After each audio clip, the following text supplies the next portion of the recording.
Hey guys, welcome back to the channel. This is part 1 of our story. If you like this What If story and want to see part 2, let me know in the comments below. Before we start, don't forget to like, subscribe, and share this video with your friends. Also, check the description for more great content and my playlist. This story was posted by Balaikava on Wattpad. Now let's start. Izuku quietly counted under his breath, focusing on pushing the barbell upward to achieve a personal record. His arms burned from the effort, and fatigue settled in with each passing moment. This was just another challenge, he reminded himself as he gathered the strength to complete his set. With a sense of accomplishment, he reached the 30th repetition and placed the weights down, the iron bar clanging against the holder. Standing upright, he wiped the sweat from his brow with a towel draped around his neck. Surrounding him were various gym equipment provided by the Hero Public Safety Commission for low-ranking pro heroes. The weights and machines were magically enhanced, significantly heavier than what even world-class athletes could manage. They were designed to withstand the rigorous training of awakened individuals. Pro heroes affiliated with the Hero Public Safety Commission were using the equipment, including those who had not established their own agencies due to their perceived weaknesses, as well as awakened individuals who chose to assist the government in their efforts to help others. A fellow hero called out to Izuku, catching his attention. He turned to see Kirishima, a red-haired individual with the physique of a professional fighter, lean and muscular, designed for strength rather than appearance. Kirishima wore a sweat-soaked tank top and sweatpants. Izuku greeted him with a polite smile, acknowledging Kirishima's presence. Kirishima insisted that Izuku drop the honorifics and call him by his name. He then complimented Izuku on his increased muscle mass, noting that he had been following the workout regimen as advised. Izuku chuckled nervously, scratching his neck. He understood that an awakened strength did not solely rely on muscle size but also on the magical energy they possessed. However, studies indicated that physical fitness could enhance an awakened's overall capabilities. The stronger they became, the more powerful their attacks could be. Izuku raised his left arm for inspection, reflecting on how it had transformed over the past 6 months. Once a skinny arm belonging to an aspiring writer, it now displayed a degree of musculature earned through hard work. A sense of pride swelled within him, knowing this progress was his own achievement. He admitted to Kirishima that he had followed the training instructions closely, finding them quite beneficial. Kirishima suggested they spar for a few rounds to assess Izuku's martial skills. After a moment of consideration, Izuku realized he had promised to check on his mother that evening. He apologized to Kirishima, explaining that he needed to visit his mom, and quickly headed toward the changing room. Kirishima waved goodbye with a grin, reminding Izuku to keep working on his legs. Changing out of his gym clothes was a simple task in the privacy of a room away from others. Once dressed in casual attire, he exited the gym and stepped into the bustling streets of 𝐒𝐮𝐬𝐴. Having grown up in the city, he navigated the area with ease, knowing the locations of important buildings, restaurants, and parks. As he walked among the busy crowd, billboards displayed advertisements for various heroes, including products associated with them. The top heroes fought valiantly against the monsters emerging from the gates, preventing unnecessary loss of life. Izuku chuckled at the thought, reminiscing about his childhood dream of becoming a pro hero. Before the gates appeared, becoming a pro hero required extensive training at specialized institutions. With the emergence of the gates, governing bodies had begun to industrialize hero training, recognizing the need for more heroes to combat the increasing threats. After a 30-minute walk, he arrived at the hospital, a tall white building that welcomed family members to visit their loved ones until 10 p.m. Entering the lobby, he approached the clerks at the station, where a young nurse with a gecko mutant quirk was on duty.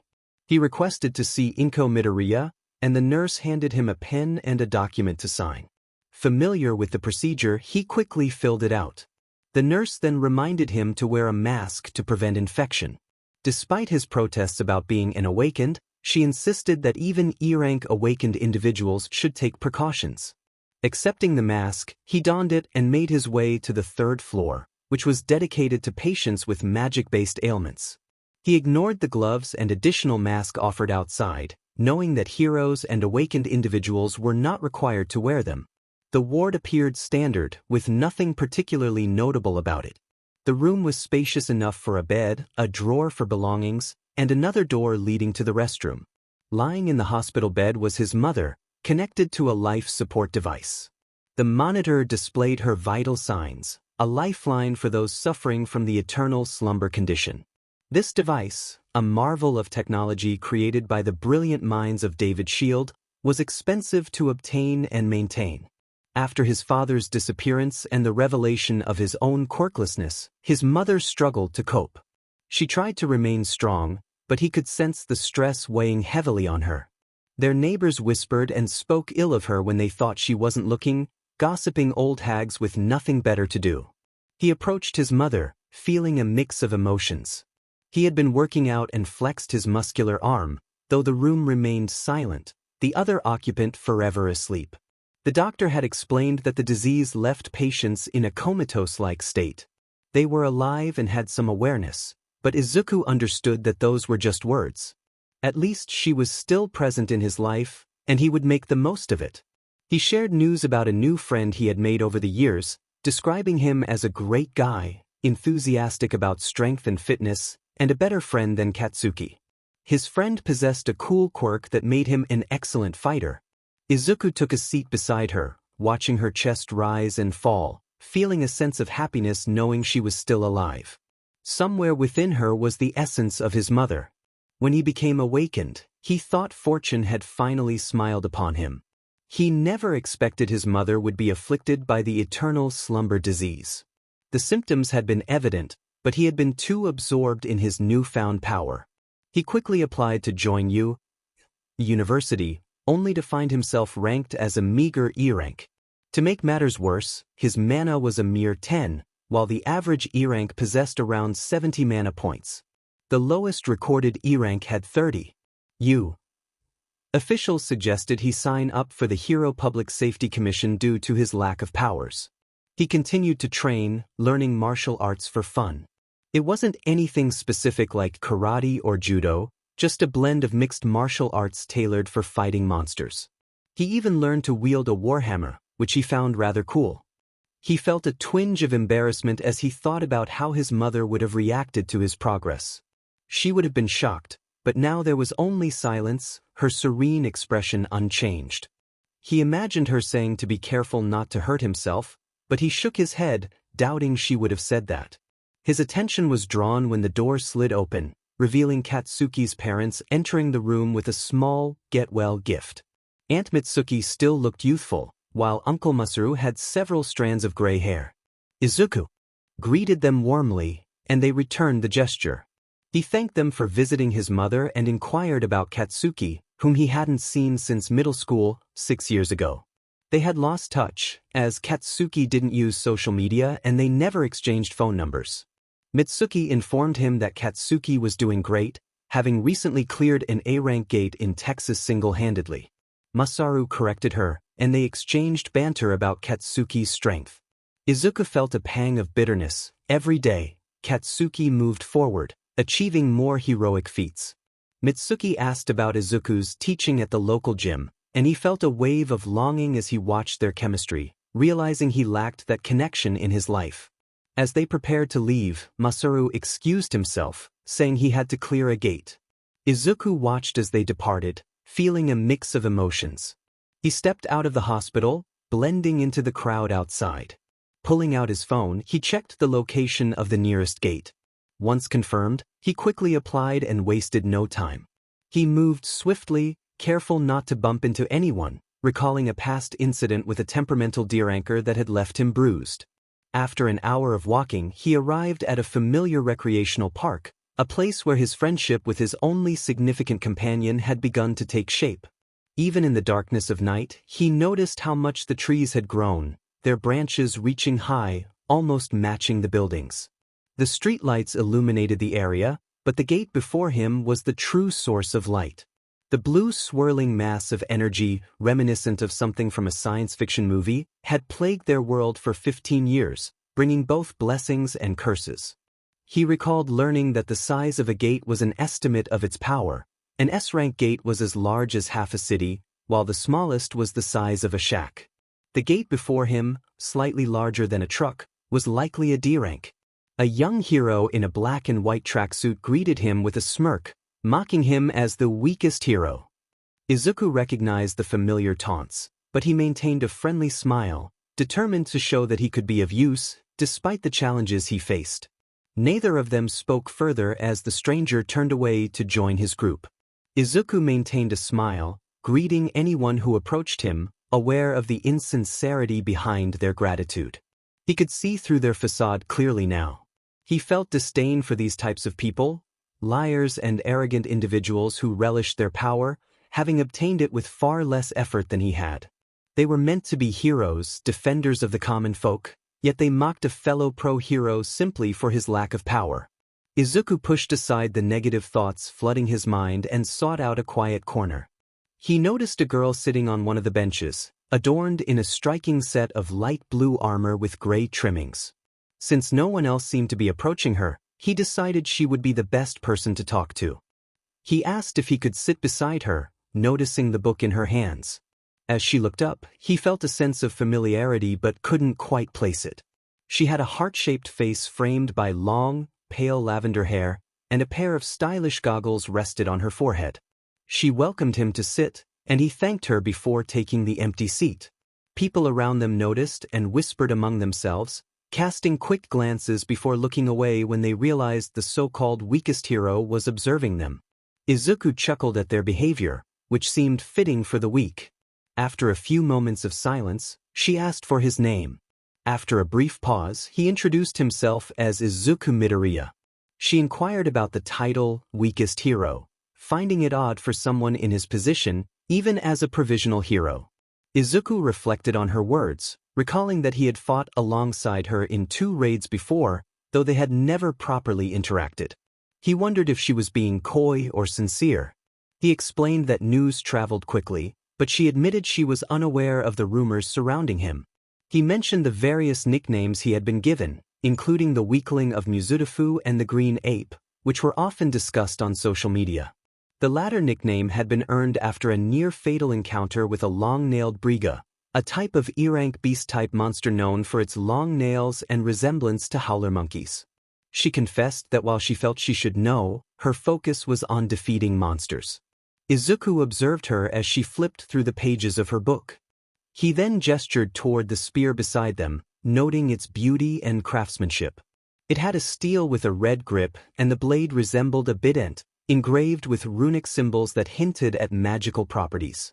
She explained that if they were fortunate, they would only face goblins and perhaps a few lizard folk, stating that goblins were not particularly strong, while lizard folk had vulnerabilities.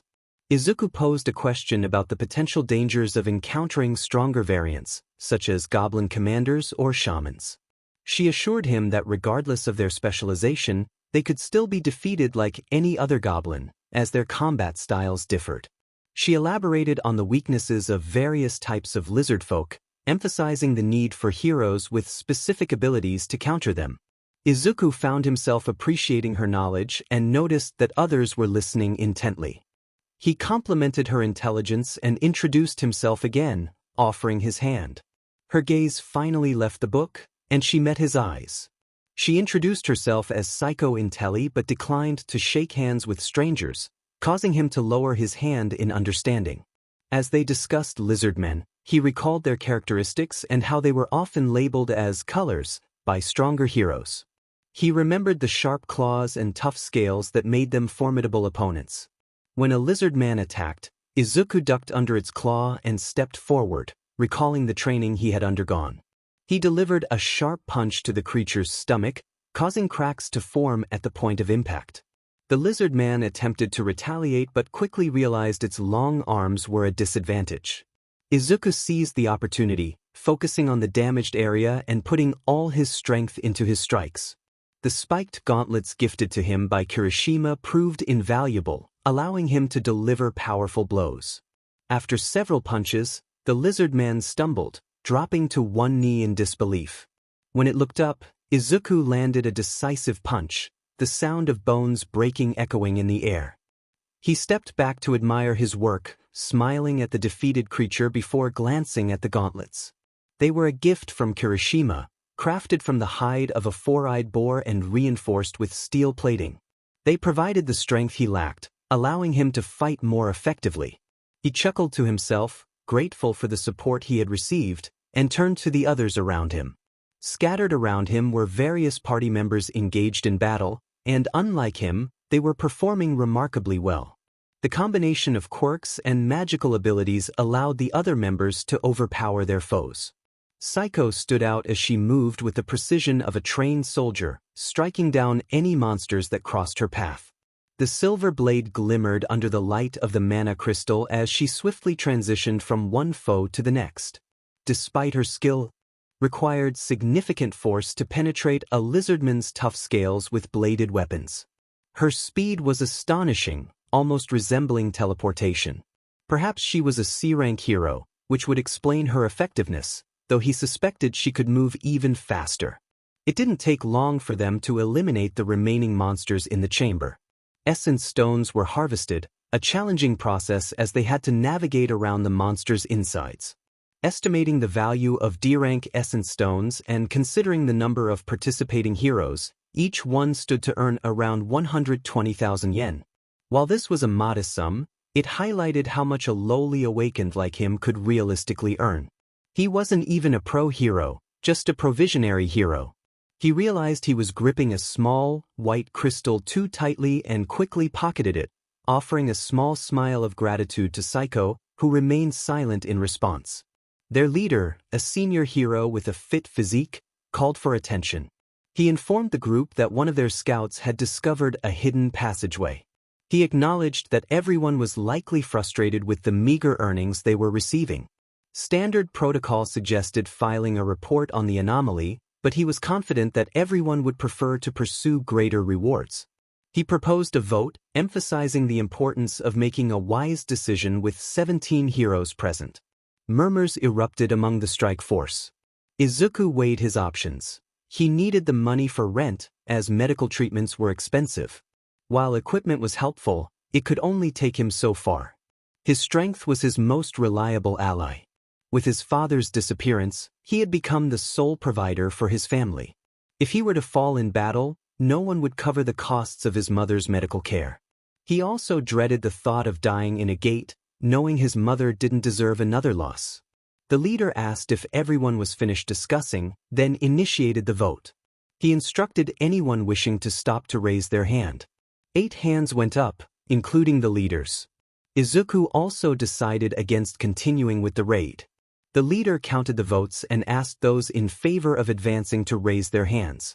9 hands shot up, one of which belonged to the spearwoman, 𝐾𝐿. The leader expressed relief that a B-rank hero agreed with them, feeling more confident.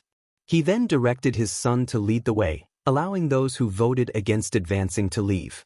Although Izuku knew the comment wasn't directed at him, it stung. He preferred to earn a small amount and live to fight another day. As he watched the others follow their leader, he attempted to head for the exit.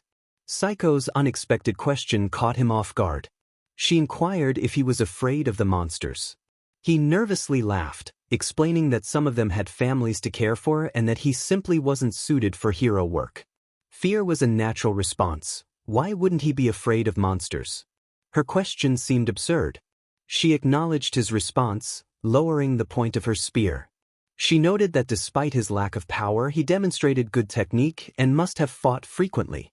Izuku responded with a timid affirmation. 𝐾𝐿 continued, mentioning the possibility of discovering a runestone, which many believed could lead to a reawakening if one engaged in constant combat, especially in life-or-death situations. Izuku recognized this as the shield's theory, which he had read about.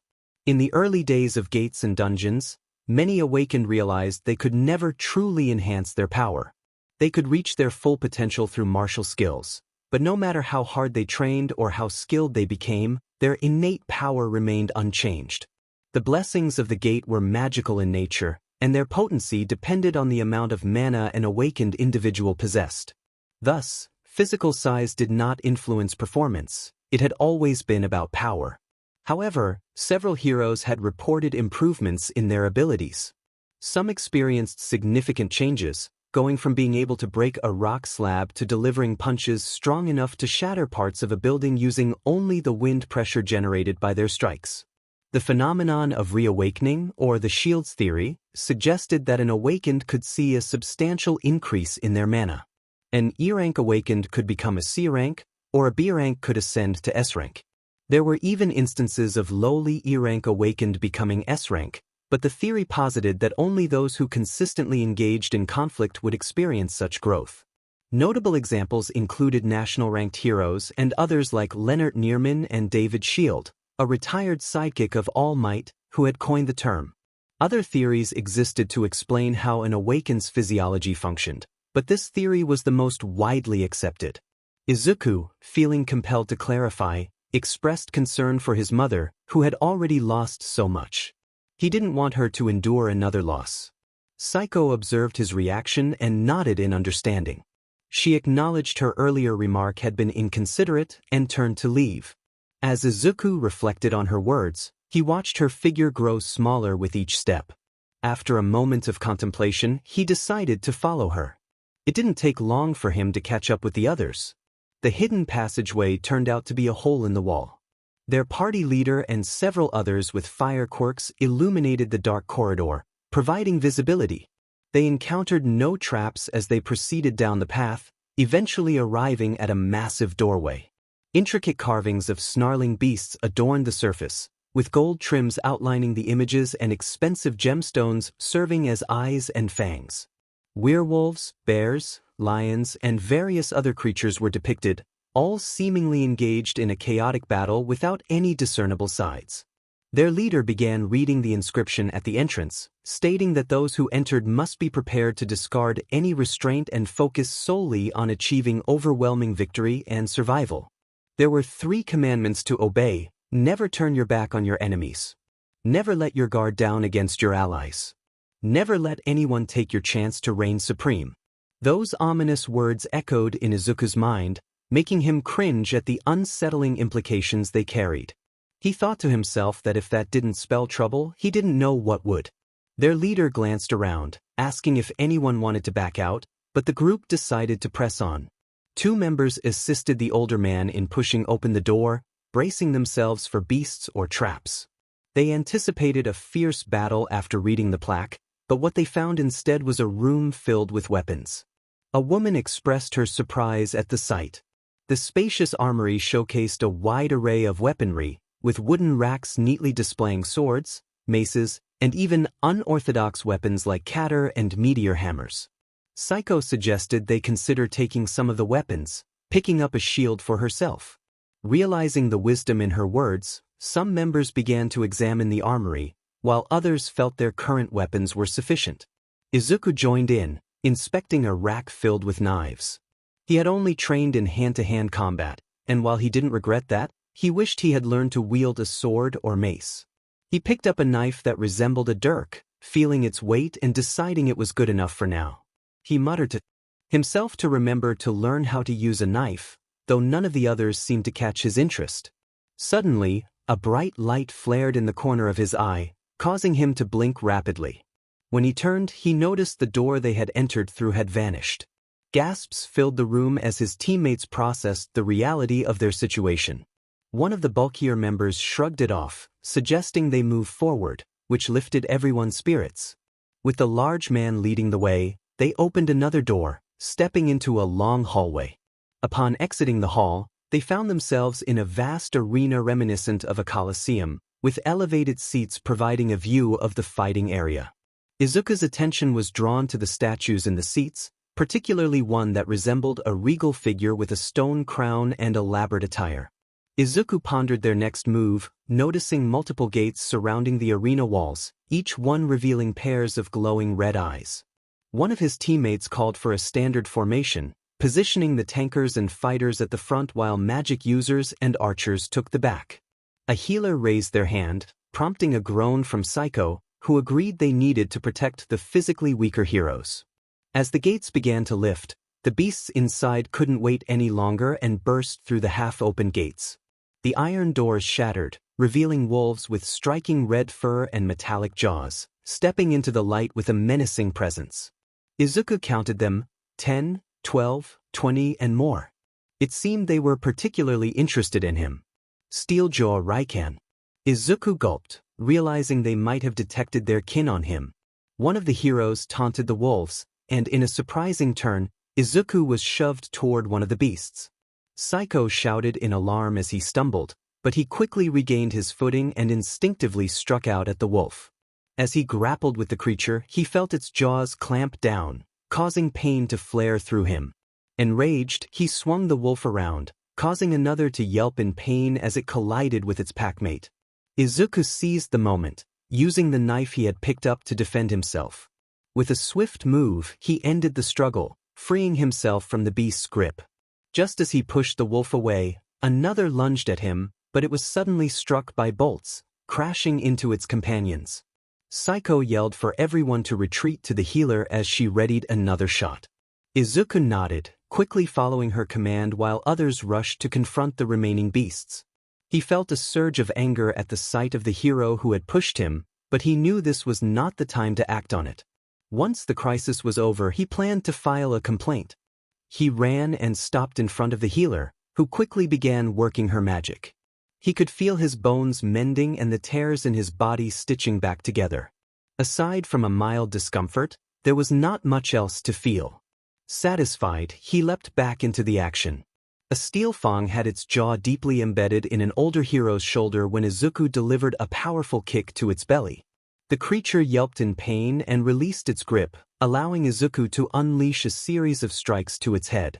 Each blow caused more life-giving fluid to leak out, and the creature's eyes began to roll back with every hit.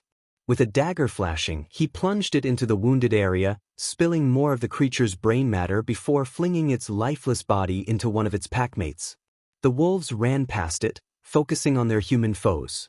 The older man muttered a word of thanks as he picked up his blade. Izuku wasted no time and attacked another wolf. He descended upon one of the animals with his dagger, burying the blade into its skull. Surprisingly, the creature let out dying whimpers. One of its companions seized the opportunity to bite his leg while another clamped its jaw onto his left shoulder, tearing through his green tracksuit.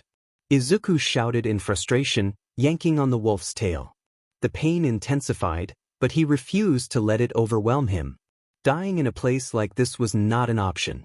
With the blade pulled from the deceased wolf, he raised it and slashed at the creature biting his shoulder, causing it to release its grip. Wasting no time, he moved the dagger into the creature's side. With the shoulder-biting wolf finally released, Izuku raised a hammer fist and struck down 𝐻𝗟𝗓 on the one that had bitten his leg. This wolf was more persistent, but it slackened its jaw when an iron sword pierced its neck, nearly separating its head from its body. The older man he had saved earlier laughed, telling him to thank him later. Izuku couldn't help but grin as he pulled the lifeless animal's head off and flung it at another wolf, laughter escaping his lips as the creature stared at the decapitated head in confusion. He rallied his allies, declaring that they were the hunters of monsters. Adrenaline coursed through him as he felt the others echo his battle cry. Following that, he kicked the headless body into a charging steel fang Raiken. Izuku lost track of how many hours passed. The battle lasted much longer than he had anticipated, but they managed to win.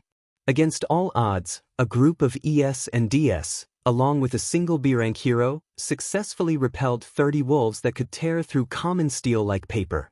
By the time they finished, 24 carcasses littered the arena, and their collective BLD pooled across the floor. The stench was foul, but it reminded him of a time he was trapped in a labyrinthine dungeon filled with low-level skeletons, which had bits of decayed flesh clinging to them.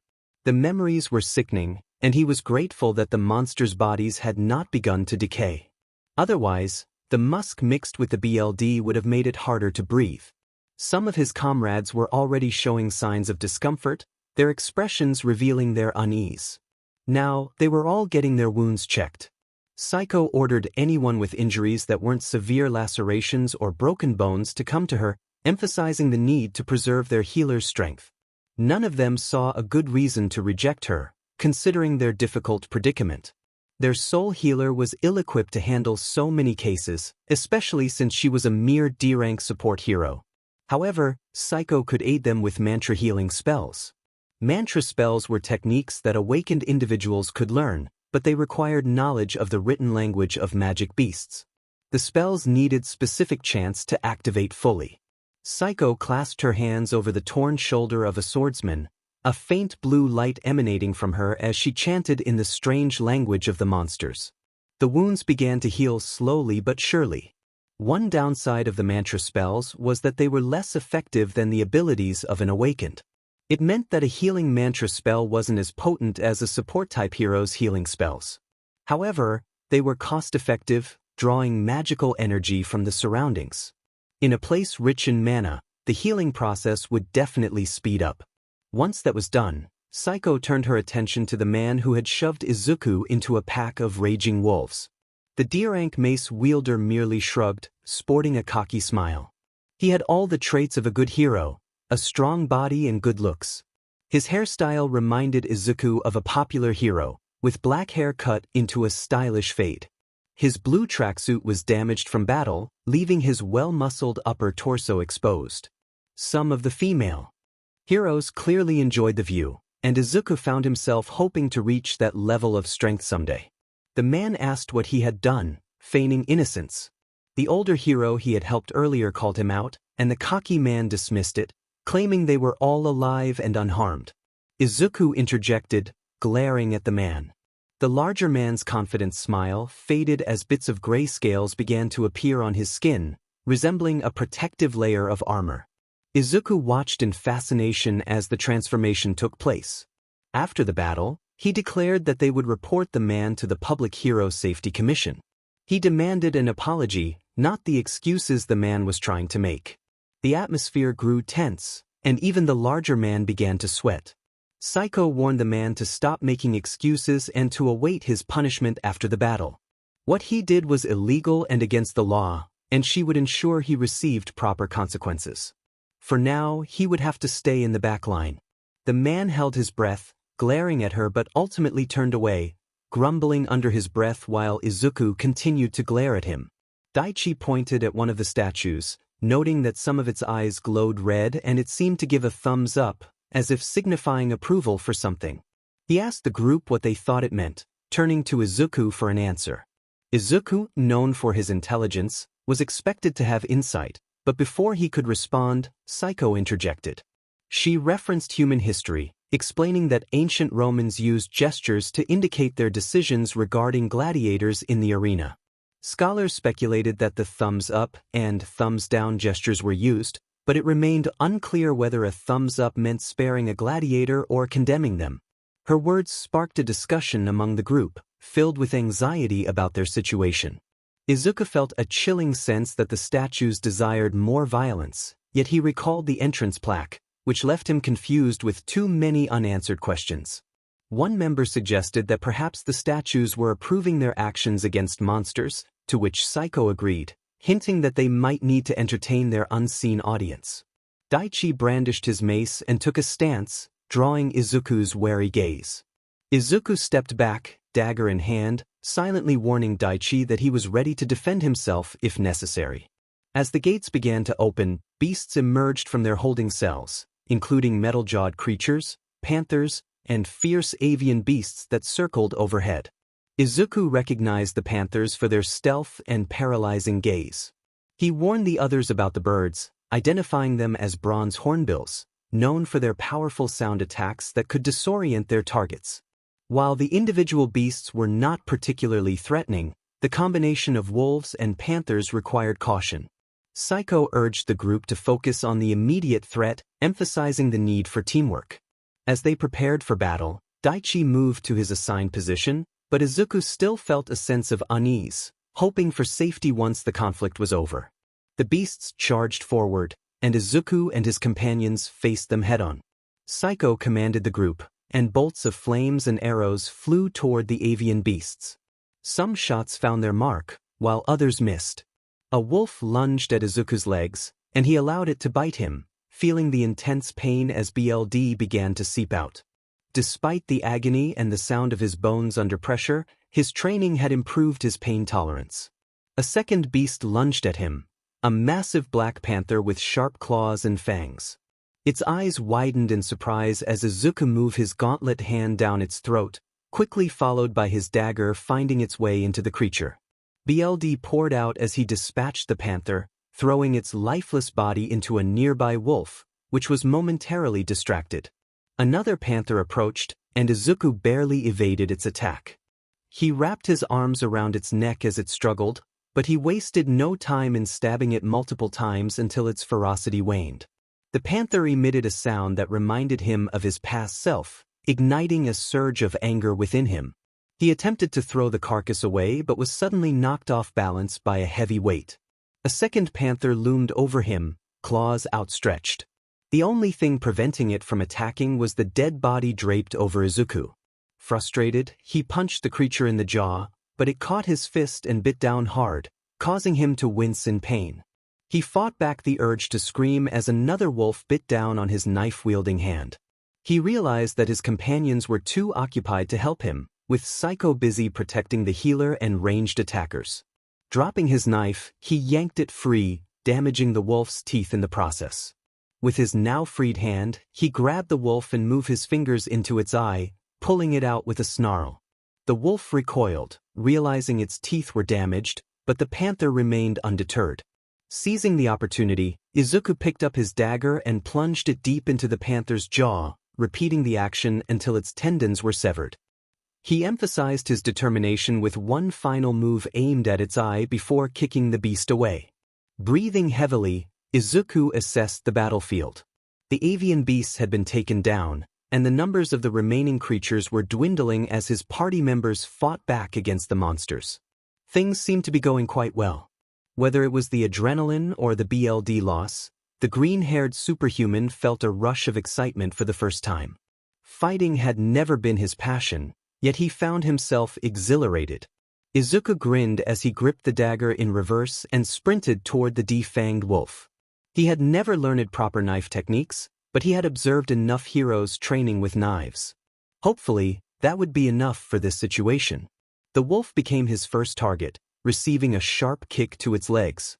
The sound of cracking bones filled the air, followed by a pained yelp before it was met with a powerful uppercut. A flurry of punches followed, each strike carrying enough force to make an impact. The final blow was a knife plunged into its neck. The creature's body slowly lost its vitality as he made an exaggerated cut along its neck, causing a dark flow to spill out. By the time he finished, the animal lay lifeless at his feet. He flashed a grin, brandishing the knife and asking who would be next. For a brief moment he noticed fear in the animal's wild eyes, but he no longer cared. All that mattered was the thrill of the fight. One man exclaimed how amazing the display had been. Another chimed in, calling it incredibly awesome, praising the way he had taken down the creatures with such ferocity. Nervous laughter escaped Izuku as 𝐒𝐮𝐽 tended to his arms, having already healed his other injuries. He felt a warmth from their praise, scratching the back of his neck in modesty. He downplayed his actions, insisting that everyone else had been just as impressive. He tried to deflect the attention away from himself. One of the men countered, suggesting that he deserved a title far greater than weakest hero, claiming that even the wolves and panthers had been afraid of him. Another, Daichi, added his agreement with a hint of sarcasm. Izuku watched as Daichi approached a friend, a large man wielding a warhammer. Daichi recalled a previous raid where they had encountered a false rancor with a dangerous acid-spitting Quirk. Izuku's mood darkened as he realized Daichi was trying to paint him as one of those who took pleasure in violence. In his eyes, those individuals were the worst. Daichi argued that the weakest hero could be hiding a darker side, suggesting that he might have reawakened and kept it secret, which raised concerns about his true nature. Their leader, an older man, stepped in to defend Izuku, brandishing twin axes. He asserted that he had worked with Izuku on multiple occasions without a single failure, emphasizing that all of his raids had been reported without any casualties. He vouched for Izuku's character. Daichi, still skeptical, suggested that Izuku could have reawakened and kept it hidden. The older man warned Daichi to keep quiet during the raid if he was so afraid of being punished for his own misdeeds. Daichi nodded in understanding and turned away, offering thanks to the axe-wielding leader.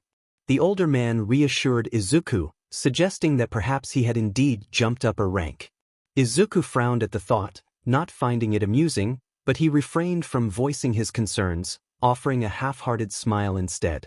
As the older man walked away, Izuku wondered if he should have asked for his name. 𝐼𝐼𝐬 admitted that she couldn't remove the BLD, not knowing any water-type mantra. Izuku replied that it was all right, testing his arms briefly before standing up. He noticed that more of the statues were showing thumbs up, their eyes glowing red. However, the giant statue resembling a pope remained seated, wearing an unsettling grin that seemed fitting for a villain in a horror film. Its eyes were still dark, and it had yet to show approval. 𝐼𝐼𝐬 commented on the statue's apparent approval, and Izuku agreed, glancing at his gauntlets, which were beginning to show signs of wear. While spells could heal flesh and bones, his equipment was suffering serious damage. He lamented the fact that he had been born without a quirk, feeling as though a higher power enjoyed making his life difficult. He questioned whether the plaque's words and their current situation were connected. 𝐼𝐼𝐬 agreed, but they both acknowledged the uncertainty of how it would unfold.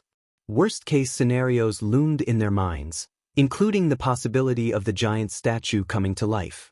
Izuku balked at the thought, feeling uneasy at the idea of facing a stone golem. 𝐼𝐼𝐬 giggled at the notion of running toward the statues for safety, but Izuku remained unamused, responding dryly to her playful suggestion. The image filled him with dread. None of them possessed the strength to confront a creature of that size. One of the members, giggling nervously, suggested that perhaps the monsters would come to life and attack them. Another, clearly anxious, requested her to stop. The sound of iron gates lowering captured their attention. They quickly got into position, bracing themselves for what lay ahead, but what emerged surprised them. Though only 2 in number, the sight was still unsettling. These magic beasts resembled the mythical creatures of ancient tales, possessing humanoid forms with muscles honed from countless battles, each scar telling a story. Their bodies were covered in brownish-red fur, and their sharp fangs were prominently displayed. For seasoned hunters of C rank and above, these beasts posed little threat. However, for a group comprised solely of D and E rank heroes, facing one of these creatures was a nightmare. Werewolves. We have werewolves. One of the members shouted. Known as the bane of inexperienced hunters, werewolves were not only intelligent but also incredibly powerful. Unlike goblins and lizardmen, they were C-rank magic beasts, making them a formidable foe even when alone. Another chilling aspect of these creatures was their fearsome abilities, which made them even more terrifying than other C-rank monsters. Retreat. Izuku commanded. As the group began to flee, he noticed one of the werewolves preparing to strike. Its claws glowed a bright blue, indicating it was gathering mana. With a swift slash through the air, a crescent-shaped energy wave shot forth. The movement was slow for such a powerful creature, but it confirmed Izuku's suspicions as he observed the 2 werewolves chuckling. The first victim, a bespectacled man named Takeru, fell prey to the energy attack, which cleaved through him. One of the others screamed, but their voice was cut short when the energy grazed their shoulder, leaving a deep wound. The werewolf seized the struggling man, observing his desperate cries before swiftly ending it. A fellow party member, someone Izuku recognized from middle school, sought revenge. Armed with a spear, he lunged at the werewolf's underbelly. Izuku watched as the other werewolf closed the distance in an instant, severing the man's hand and causing the spear to clatter to the ground. The man barely registered the pain before the werewolf struck again, leaving him incapacitated. The creature audaciously grabbed the fallen body, savoring its victory. Izuku realized that the werewolves were reveling in their suffering. 𝐼𝐼𝐬, you lead the charge and we'll follow your lead, he instructed. She nodded, raising her shield and charging forward, with the others following suit, their quirks activated and spells at the ready. Witnessing a B-rank hero in action was a spectacle. As order was restored, many changes unfolded. The roles of heroes expanded, and combat sports among quirk users and even ordinary humans lost their thrill. The average E rank could easily overpower a highly trained human, while a C rank could withstand an explosion without harm. The upper echelon of the awakened were legendary figures. 𝐒𝐮𝐬 leaped into action, spear drawn back like a spring, and move it forward. Izuku swore he could see the air parting along its path. The werewolf leaned back, its mane getting caught in the motion. It retaliated with a wild swipe, forcing 𝐒𝐮𝐬 to raise her shield. One of the werewolves vanished and reappeared behind her, claws raised, but the protective gear held firm, causing the beast to recoil in pain. Go, go, go! Izuku urged, dagger ready. Four others joined him, their weapons striking the distracted monster's legs, forcing it to its knees. The creature roared in frustration, flailing its arms. As they retreated, one member was unfortunate enough to be struck by the werewolf's elbow, leaving her injured and disoriented. Get back now! Izuku shouted, moving quickly. He wiped BLD from his eyes, the chaos around him blending into a cacophony of screams and growls. In moments like this, he cursed the circumstances of his life. When he cleared his vision, the sight before him was unsettling. 𝐒𝐮𝐬 was engaged with one werewolf, while the other was attacking a fallen woman, her face marred and drenched in BLD. A hand reached out toward him, lips moving as if to speak, but more BLD spilled forth. The remaining two members charged from behind, landing a hit on the werewolf's head. A satisfying crack echoed, and Izuku felt a glimmer of hope. With 𝐒𝐮𝐬 holding off one monster, they might just win this. Gathering his courage, the 𝐒𝐮𝐬𝐸 dashed toward the beast, knife in hand and determination in his heart. As the injured werewolf turned, its jaws opened wide, Izuku instinctively covered his ears. Cover your ears, he yelled. Even with his ears blocked, the howl pierced through, reverberating through his body. The two members who had not shielded themselves were stunned, their eyes rolling back as BLD trickled from their ears. Even with their ears closed, they were still overwhelmed by the howl at point-blank range. In an instant, the werewolf ended their lives with a swift motion, its sharp teeth sealing their fate. It was all too easy for the creature. Gripping the knife tightly, he rushed forward, determined to avenge their deaths, no matter how slim his chances were. The monster vanished from his sight, prompting him to stop mid-stride. Turning around, he spotted the beast advancing toward the physically weaker heroes. Daichi stood as the last hero, his skin hardened like stone, mace ready in hand. With determination, Izuku propelled himself forward, quickly realizing why the beast regarded him with disdain. It recognized his weakness, understanding that he lacked the power to inflict any real damage. Daichi shouted for action, drawing the beast's attention momentarily. Seizing the opportunity, Daichi spun and swung his mace at the creature's legs, successfully snapping one in half.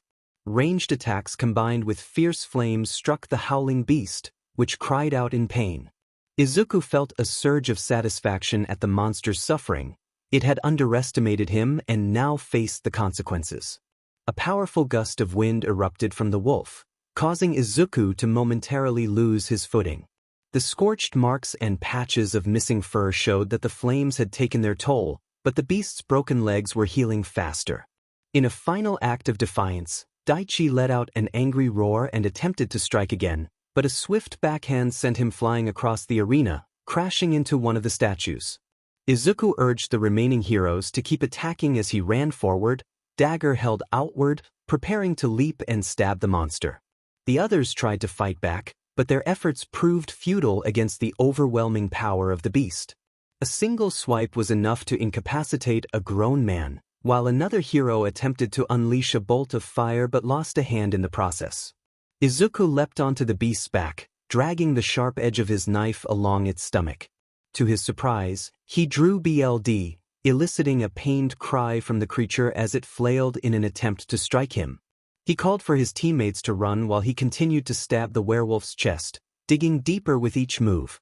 His gauntlet hand found its way to the creature's eyes, pushing inwards with fierce determination. As his wish was granted and the eye gave way, Izuku grinned, while the beast howled in agony. He bit down on the exposed neck, feeling the warmth of the BLD on his tongue. It tasted better than anything he had ever experienced, a reminder that he was alive. The monster's struggles weakened, but he did not relent. He felt the blade hit something hard within the beast, and his eyes widened at the realization. With urgency, he struck the hard area again. The creature reacted, crashing down to the ground, and Izuku could taste the metallic tang of the broken ribcage. Despite the pain, he had never felt more alive, driven by an insatiable hunger for victory. A cracking sound echoed in his ears, flooding his mind with euphoria and strength. Memories of his past as a lowly 𝐼𝐼𝐬 awakened surfaced, reminding him of his quest for power. He recalled tales of runestones, rare treasures that could enhance one's abilities. The descriptions of breaking one open and feeling its energy coursing through the body had never resonated with him until now. He felt invincible, as if he could crush steel in his hands. A fire ignited within him, and all pain faded away, leaving only a ravenous hunger. His senses sharpened, allowing him to hear the heartbeats of both Psycho and the wolf, one racing with fear. With determination, he dashed toward the conflict, everything around him blurring as he moved. The werewolf, caught off guard, felt his claws penetrate its back. A grin spread across Izuku's face as he drove his claws deep into the creature's spine. The sight of 𝐵𝐿D filled his vision, and the beast's anguished cries brought him a twisted sense of joy. Unable to contain himself, he plunged deeper into the creature's body, craving more of this tantalizing meal. Suddenly, Psycho's hesitant voice broke through his bloodlust, snapping him back to reality. She asked if he was all right, her tone filled with concern. Izuku, still caught in the moment, responded through a mouthful of flesh, realizing he was consuming the monster's remains. Though tempted to spit it out, he found himself unable to do so, feeling it would be wasteful. Common sense told him this was wrong, but the emptiness in his belly demanded fulfillment. He picked up a sizable chunk of the werewolf's flesh, sinking his newly formed fangs into it. The taste was exquisite, and he ummed in delight, offering another piece to Psycho. Her face displayed a mix of shock and disgust as she reacted to his actions, and she informed him that he had become a werewolf. Confused, he looked down at his hand, chuckling at the sight of it, now covered in vibrant green fur and significantly larger than before. Even the long, sharp nails appeared green in color, or at least that was what Izuku assumed, given that they were stained with red. He was surprised to realize that his tracksuit was gone, replaced by light beige fur covering his belly and chest, while his upper arms were cloaked in green fur. Darker stripes of green, almost black, ran along his arms. A quick ruffle of his neck and the back of his head confirmed the presence of fur. He wondered if his fur was green as well. Psycho pointed out that he was indeed a green werewolf, and Izuku chuckled, acknowledging her comment. He felt a sense of accomplishment as they surveyed the aftermath of their battle. The excitement of gaining new powers faded as they took in the destruction around them, massive craters and torn-up ground marked by claw and scorch marks, with pools of 𝐵𝐿D staining the area. Their party of 17 heroes had dwindled to 10, with 7 members lost, including their leader. The sight was unsettling, and the remaining heroes approached cautiously, their eyes fixed on Izuku. He reassured them, stating that a B-rank hero was ready to handle any threats.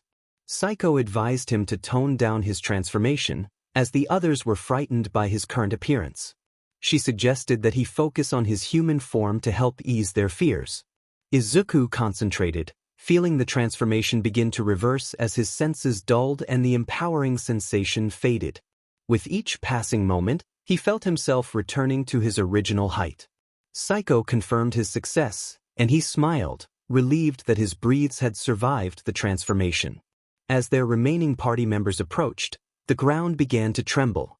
The air shimmered as a statue of a hooded figure materialized before them. The heroes approached cautiously, unsure of what the statue might do.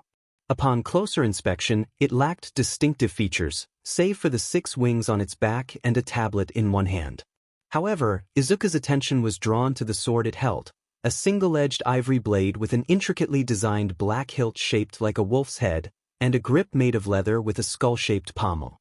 Treasures were not uncommon in dungeons, and sometimes heroes discovered powerful magical items.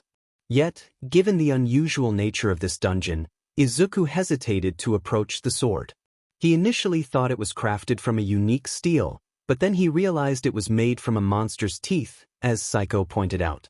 Their healer expressed excitement at the find, but Izuku felt uncertain. The statue's bone-chilling grin offered no reassurance.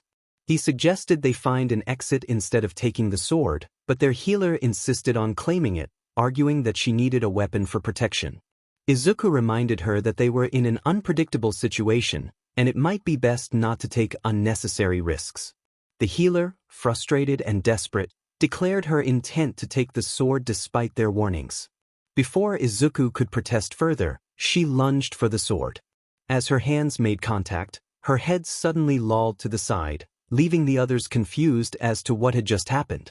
𝐼𝐬 reacted quickly, drawing her spear to prevent the blade from striking one of the mages. The man collapsed, weakened by the sudden attack. Izuku noticed a change in the healer's eyes, which now bore the 𝗟𝗶𝗸 and vertical pupils of a beast. The possessed healer spoke in a strange language, and Izuku could sense the danger. He shouted for everyone to run, activating his lycanthropy. The healer's gaze shifted to him, her eyes now a mix of monstrous and human. With a swift shove, she knocked one of the heroes off balance, but Izuku caught her just in time. The possessed girl began searching the area, her clawed hand glowing red as she recited an incantation in her strange tongue. Debris and weapons from the fallen heroes began to levitate. Understanding the threat, Izuku and 𝐼𝐬 bolted for safety. As Izuku prepared to move forward, he felt the transformation empowering him, while 𝐼𝐬 attempted to assist another hero. Unfortunately, the floating weapons sped through the air, striking their fleeing companions. The two remaining heroes could only watch in horror as their comrades fell. The voice of the possessed healer echoed ominously, declaring it foolish to combat her. Izuku assessed the situation, realizing that the magic item had enhanced her abilities. With his lycanthropy, he matched her speed, and their weapons clashed with fierce intensity, creating bright sparks as they fought. Frustration grew within him as he struggled to land a blow, while the monster taunted his weakness. As she stepped back, the possessed healer raised her hand, summoning large chunks of rock that floated into the air before hurtling toward him. Thinking quickly, Izuku dashed away to evade the incoming projectiles. Dust and debris erupted as the stones struck the ground, causing Izuku to lose his footing for a moment. He quickly regained his balance but felt a shadow looming over him. Instincts urged the green werewolf to act, and he responded immediately. The first thing he noticed was a blade descending rapidly toward him, accompanied by the fierce expression on the possessed girl's face, twisted into a savage grin. Her human teeth had transformed into the fangs of a monstrous creature. The grin shifted to a frown as 𝐼𝐬 approached from behind, spear in hand, moving it forward. Without taking her eyes off Izuku, the possessed girl raised a clawed hand to intercept the incoming spear. Blood trickled from her injured hand as the spear's sharp edge cut into her skin. The possessor's expression soured, using the healer's lips to convey her displeasure. Izuku could hear the steel groaning, and in the next instant, the spear's blade shattered. 𝐼𝐬 struggled to speak as an unseen force pulled her in, causing her face to crash into the ground with a muffled cry of pain.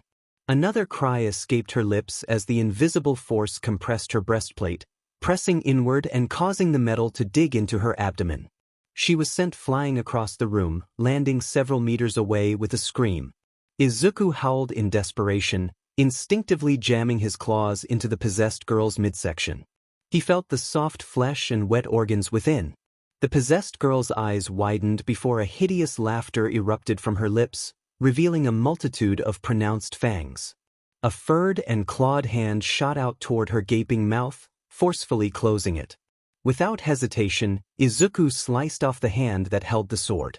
It wasn't the ideal solution, but he hoped it would work.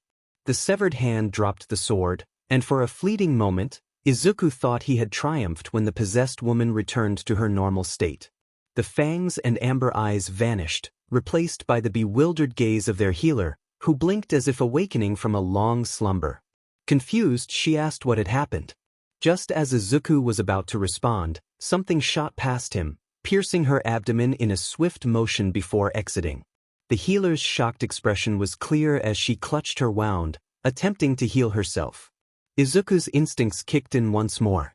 He grabbed the healer and braced for impact as an invisible force sent him skidding across the floor. When he finally stopped, he looked up to see Psycho holding the sword. Four additional feral eyes appeared on the left side of her face, assessing her new form. Crude, sharp fangs flashed menacingly as her lips curled into a cruel smile. A bestial sound emerged from her throat as she crouched down, ready to strike.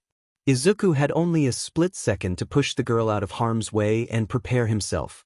Claws at the ready, he faced the incoming threat, knowing he had one chance to succeed.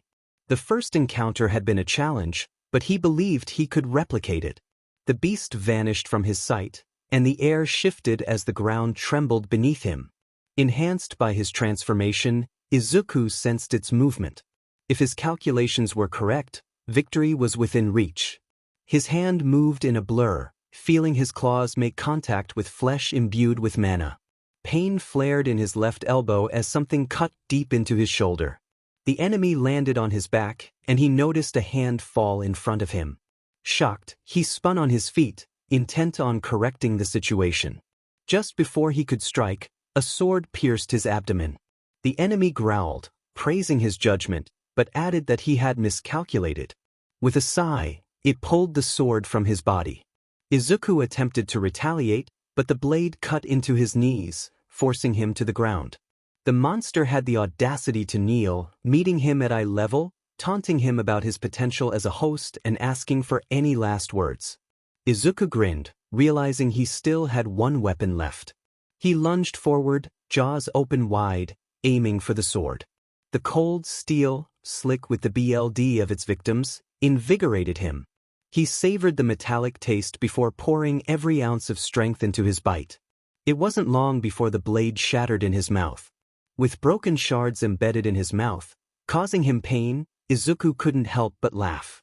As the adrenaline faded, he released his transformation. Lying on the cold ground, the world around him darkened. The last thing he heard was Psycho urging him to stay with her.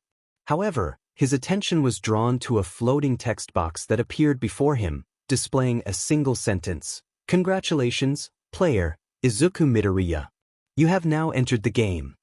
Confused, he muttered to himself before succumbing to unconsciousness from blood loss.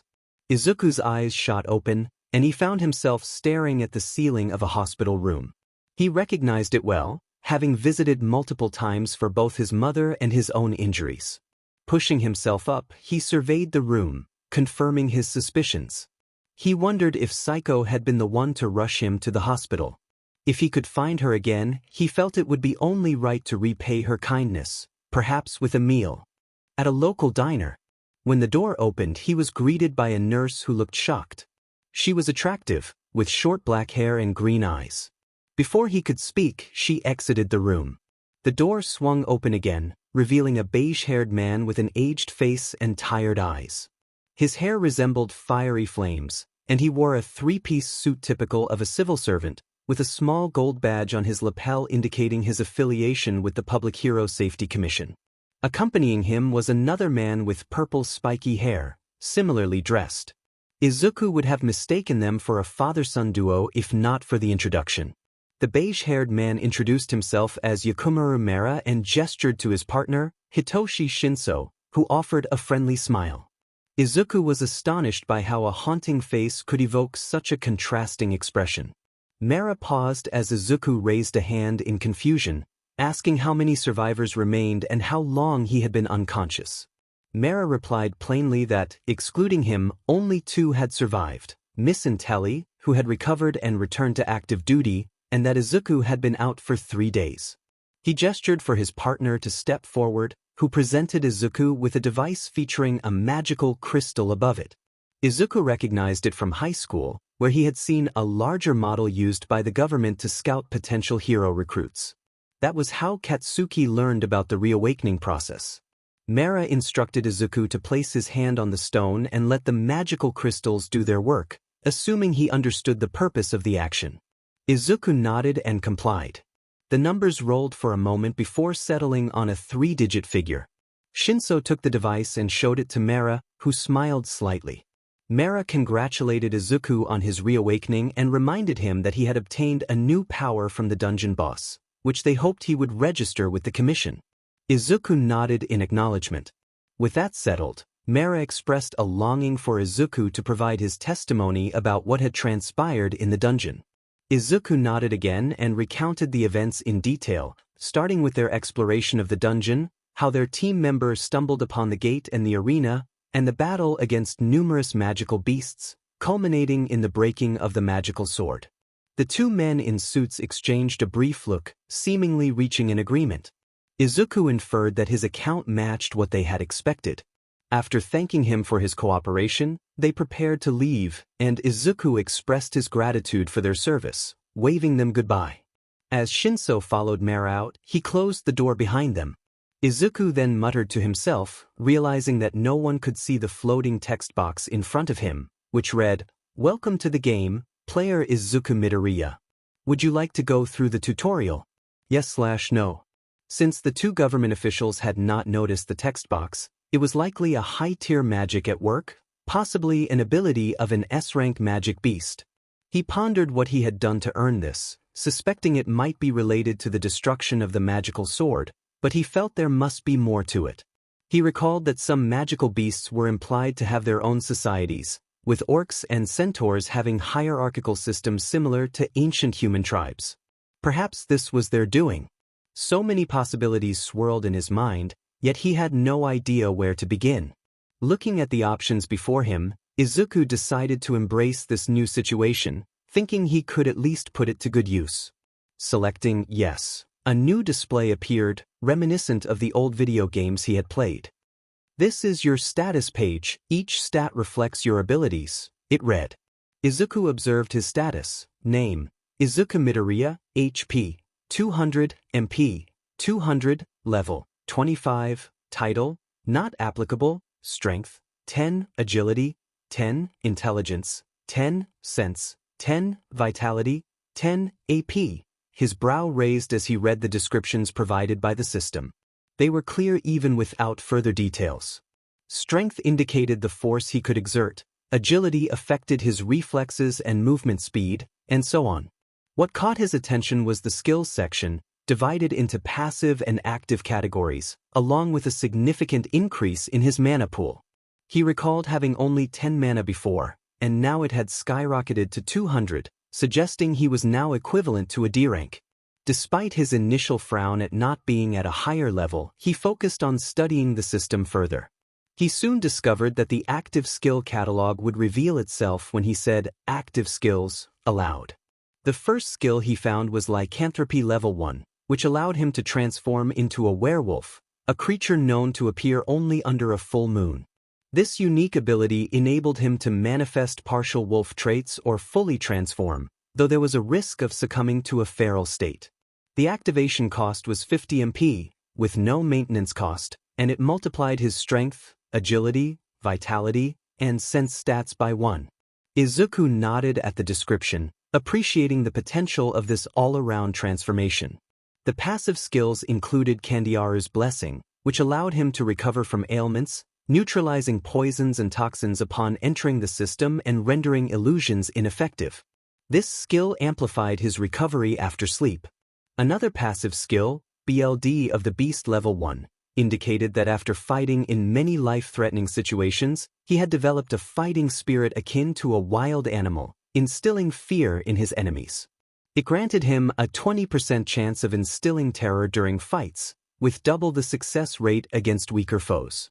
Izuku whistled in appreciation after reading through the skills. 𝐼𝐻𝐬's blessing seemed far more useful than his previous abilities, especially considering the dangers posed by magical beasts in the dungeons. The immunity to illusions thrilled him, as it would help him avoid the feral state associated with lycanthropy. He realized that without this passive skill, tapping into his werewolf transformation might not be wise. The second passive skill intrigued him as well, likely related to the arena filled with beast-type magical creatures. He wondered if it would stack with the werewolf skill, which would allow him to take down many monsters quickly and learn his strength at an accelerated pace. He browsed through the system's features as instructed, checking the option menu and shop.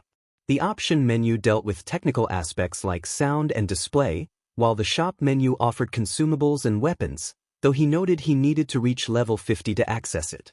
Considering he was already halfway there, he felt motivated to continue. With a frown, the young man got up and prepared to dress, realizing he had no reason to remain in the hospital. Although he made sure to check on his mother and share the news with her, the walk was short since they were in the same building. Upon entering the room, he sat beside her, inching closer as he began to recount his tale. He introduced himself with a nervous chuckle, rubbing the back of his neck. He explained that he had survived a double dungeon, a process he referred to as the reawakening. There had been complications, resulting in many casualties, but he assured her that they had defeated the monsters responsible. Izuku observed her expression, fully aware that she would not react. He felt a longing for some acknowledgement, but he understood that nothing would change. After a moment, he decided it was time to leave, expressing hope that he wouldn't meet the same fate as his father. Rising from his seat, he exited the room and quickly pulled out his phone to call his trainer, wondering if the man was involved in a raid. The phone rang several times before someone answered. The trainer greeted him, noting that his schedule didn't indicate a Friday appointment. Izuku explained that he had undergone a reawakening and inquired if the trainer was participating in a raid. The trainer expressed his happiness about Izuku's reawakening and invited him to come down for a sparring session with other trainees, offering to help him work out any issues. Izuku considered the suggestion, realizing it would be beneficial to test his abilities. He thought about how Kirishima was a strong hero capable of handling tough challenges. However, he decided it was best not to mention the system to Kirishima just yet, wanting to avoid drawing attention to himself. He acknowledged the trainer's words, appreciating the spirit of the gym, which was designed to help heroes shine rather than for profit. After confirming his visit, he pocketed his phone and hurried to the gym. Burning Manliness, a gym established by one of the two manly heroes, was a 5-story building located near the residential areas of 𝐒𝐮𝐬𝐽. Its design was standard, inspired by the hero's former mentor, featuring a mostly white exterior with black trimmings. The most notable aspect was the billboard showcasing 𝗟𝗚 flexing his bicep. The first 3 floors were filled with various machines, including free weights, weight machines, treadmills, and other cardio equipment. The 4th floor catered to regular individuals without magical energy, resembling a typical gym. The 5th floor, however, was a training area for awakened individuals and heroes, heavily reinforced with magical energy to withstand powerful attacks. With his enhanced senses, Izuku could feel the energy coursing through the building's structure.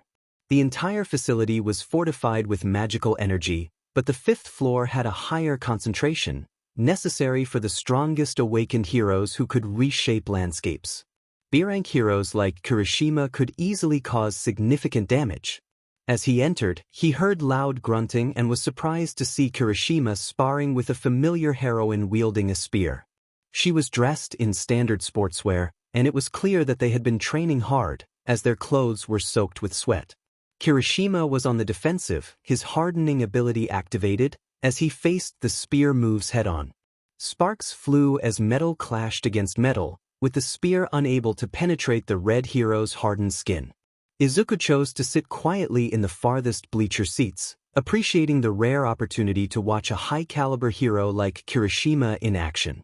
Even with the protective barriers surrounding the area, he could feel the vibrations from their intense sparring. After observing for a few minutes, he decided to bring up the player menu to allocate his points, taking advantage of the distraction. After a moment of thought on where to focus, he allocated his points. Once he completed the action, he dismissed the menu, noting that he felt no immediate difference.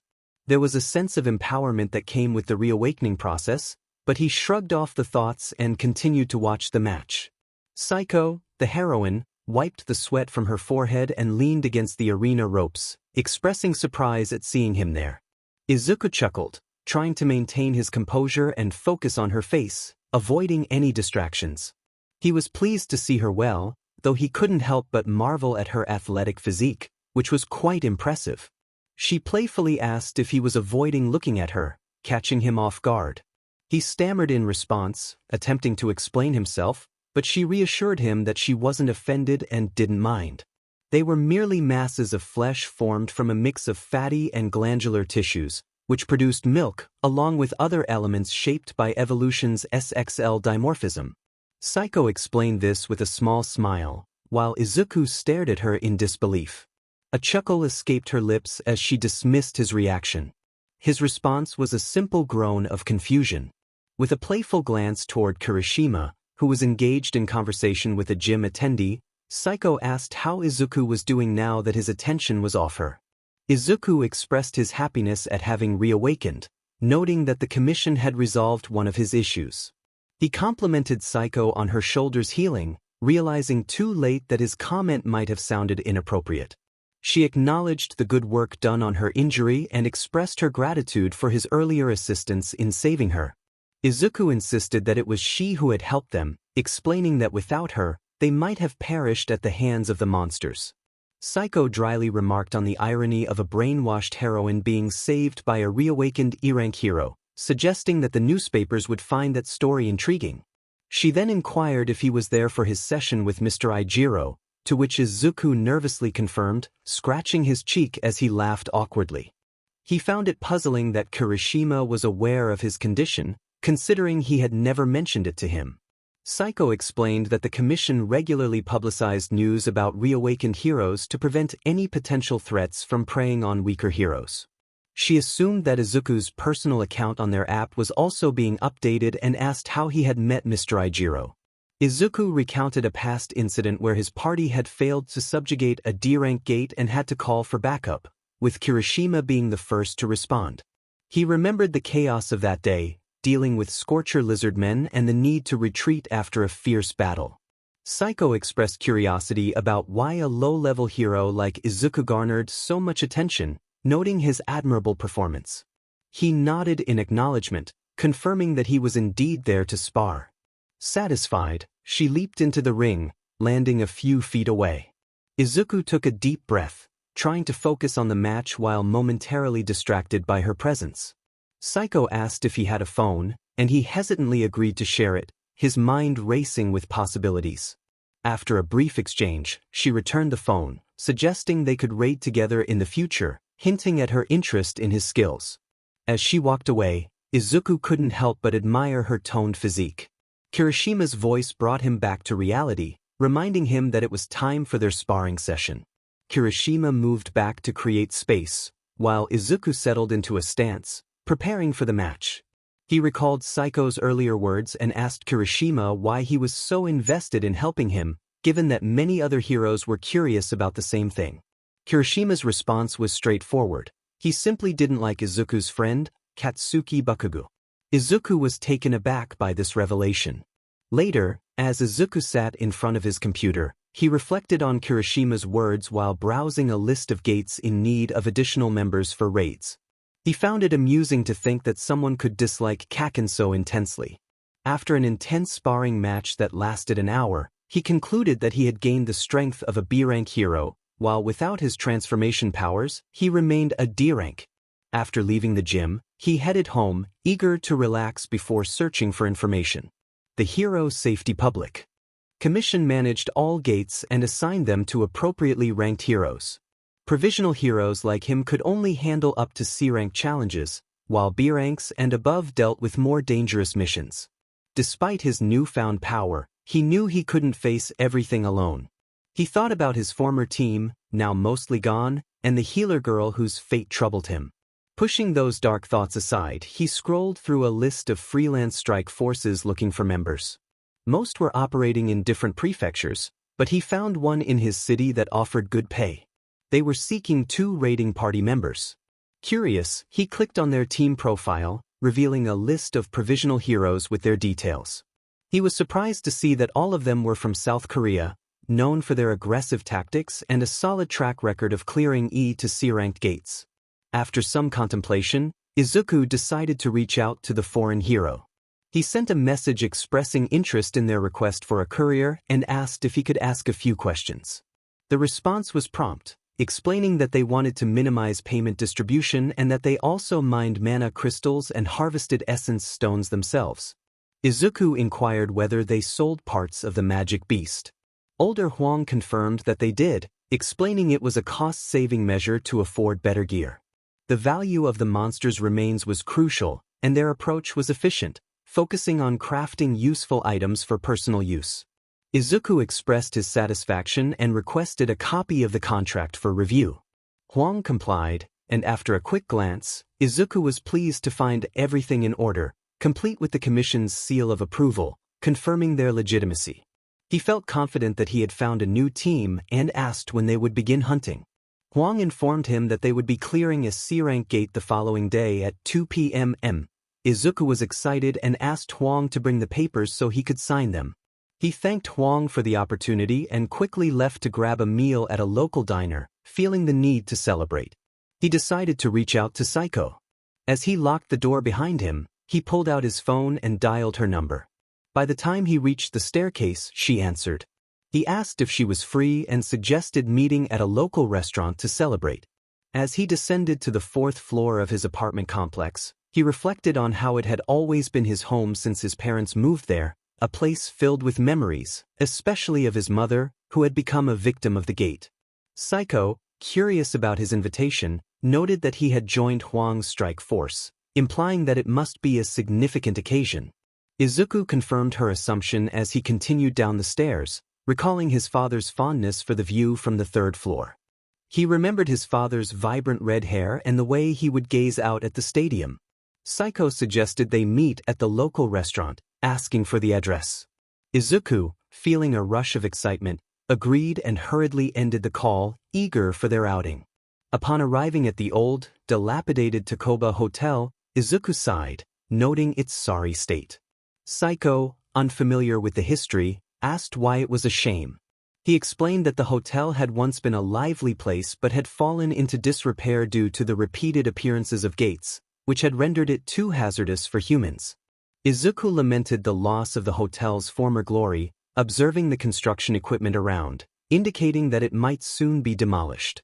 He recalled that the hotel had been built by the head of the Korea Hunters Association when he was a businessman. As they approached the group gathered in front of the hotel, Izuku felt a strange sensation from the mana surrounding the area, which seemed almost alive. 𝐼𝐼𝐬 poked him in the side, reminding him of his earlier words about worrying for them. He smiled and approached the group of 9 heroes, led by a strong-looking man with spiky black hair reminiscent of 𝗟𝗏. Hwang Dong-suk introduced himself, offering his hand to both Izuku and 𝐼𝐼𝐬.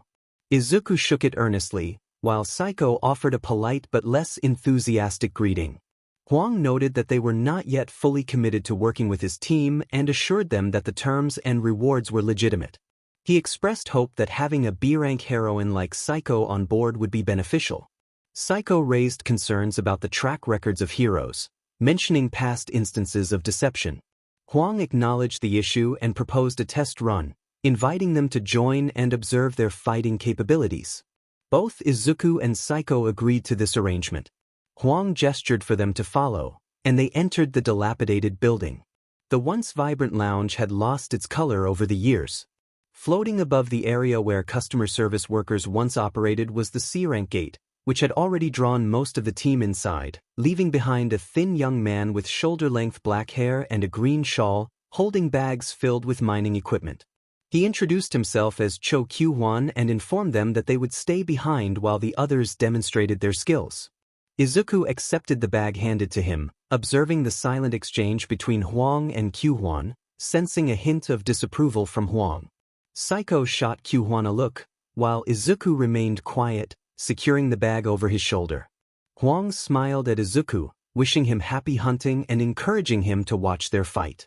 Izuku returned the smile, feeling a mix of anticipation and determination as he watched the team enter the gate. The remaining 2 entered soon after. The inside of a dungeon typically comes in 2 forms, either a massive maze or expansive segmented caverns, each chamber filled with a certain number of monsters. This dungeon belonged to the former type, and its inhabitants were ants as large as horses. Izuku carved an X-shaped pattern along the walls with a claw, recalling the instructions given for navigating this type of dungeon. This marking was meant to differentiate between areas that had been discovered and those they had already traversed. They had been doing this for quite some time, and considering the gate had not collapsed yet, it meant the boss had not been defeated. The cries of dozens of ants mixed with the boisterous roars of the heroes in their party. Steel sang as its wielder swung blades into the red carapace of the fire ants. These insect-type magical beasts were not as powerful as those found on Jeju Island, relying instead on their sheer numbers to overwhelm foes. With forces like these, it was evident they could have won. Performance-wise, they were clearly capable and experienced, as they claimed. 𝐒𝐮𝐬 wondered what others thought of the situation. One of the members, a brown-haired fellow with his hair tied in a ponytail, laughed as he kicked a still-moving ant into a group of others. With a swift motion, sharp bones shot out from his hand, turning the creature into a mass of goo. He commented on their capabilities, and from their performance, Izuku deduced that 𝐷𝐷𝐿, 𝑘𝐴 and 𝐵 were the most skilled in the group. Their reactions to threats were excellent, and their quirks were highly combat-oriented, indicating that the mana in their veins had blessed them well. Even with his sharpened senses, he could tell the three men were C rank. Regardless of their different ranks, they all displayed signs of familiarity in their fighting style. However, he had to admit they were rather aggressive. Grinning while covered in the remnants of their enemies did not paint a very heroic picture. One of the monsters was barely alive, its lower body a mess from the chaos of battle. It approached him, mandibles clicking as if trying to communicate. When it got closer, a quick kick to its head rendered it motionless. Izuku thought to himself that he barely felt a thing and considered that he might need a new hero outfit soon. It wasn't long before the battle concluded. 𝐷𝐷𝐿 gestured for the others to distribute the knives, and the non-participating duo followed his instructions. Carving up the monsters was always a grim task, but 𝐾𝐿 kindly guided them on where to cut for the essence stones. 𝐒𝐮𝐬 commented on 𝐾𝐿's expertise in slicing. 𝗵𝐴, the brown-haired fellow, remarked that they had been dealing with ants for a while. He pulled out a crystal and began working on another carcass, explaining that the carapace sold well and D-rank essence stones were quite valuable. He shared that their agency back in their homeland was known as the Ant Crushers. Curious, Izuku asked why they had that name. 𝐷𝐷𝐿 explained that it was a way to vent their frustrations. Jeju Island had once been an appealing place belonging to South Korea, but it was taken over by those cursed magical beasts. Their S-rank heroes had not been strong enough to reclaim it, so the weaker C-rank and D-rank awakened had resorted to battling these lesser ants. He spoke with a growl as he extracted the essence stones, handing one to Izuku, who wiped it clean before placing it in his bag. Izuku pointed out that the essence stones didn't seem to do much. 𝐷𝐷𝐿 acknowledged the strength of the Jeju Island ants and expressed that if they returned to the ant-infested island now, they would surely lose. He lamented the loss of an S-rank hero, stating that all he could do was try to help ordinary people as much as possible. 𝐒𝐮𝐬 then asked why 𝐷𝐷𝐿 had moved to their country instead of staying in his homeland. There was a palpable tension in the air, and the other party members fell silent, observing the unfolding scene. 𝐷𝐷𝐿 paused for a moment before releasing a sigh and mentioning his younger brother, Hwang Dong-soo. Izuku's interest piqued at the name, recognizing it as that of the Red Tyrant. He expressed excitement, noting that Hwang Dong-soo was one of Goliath's sidekicks. He had heard mixed things about the man, including how he had turned his back on South Korea, but he hadn't realized he had an older sibling. The atmosphere grew tense as the others glanced at their silent leader. 𝐷𝐷𝐿 confirmed that his brother was indeed one of America's national heroes and expressed his bitterness about his brother's betrayal during a time of need.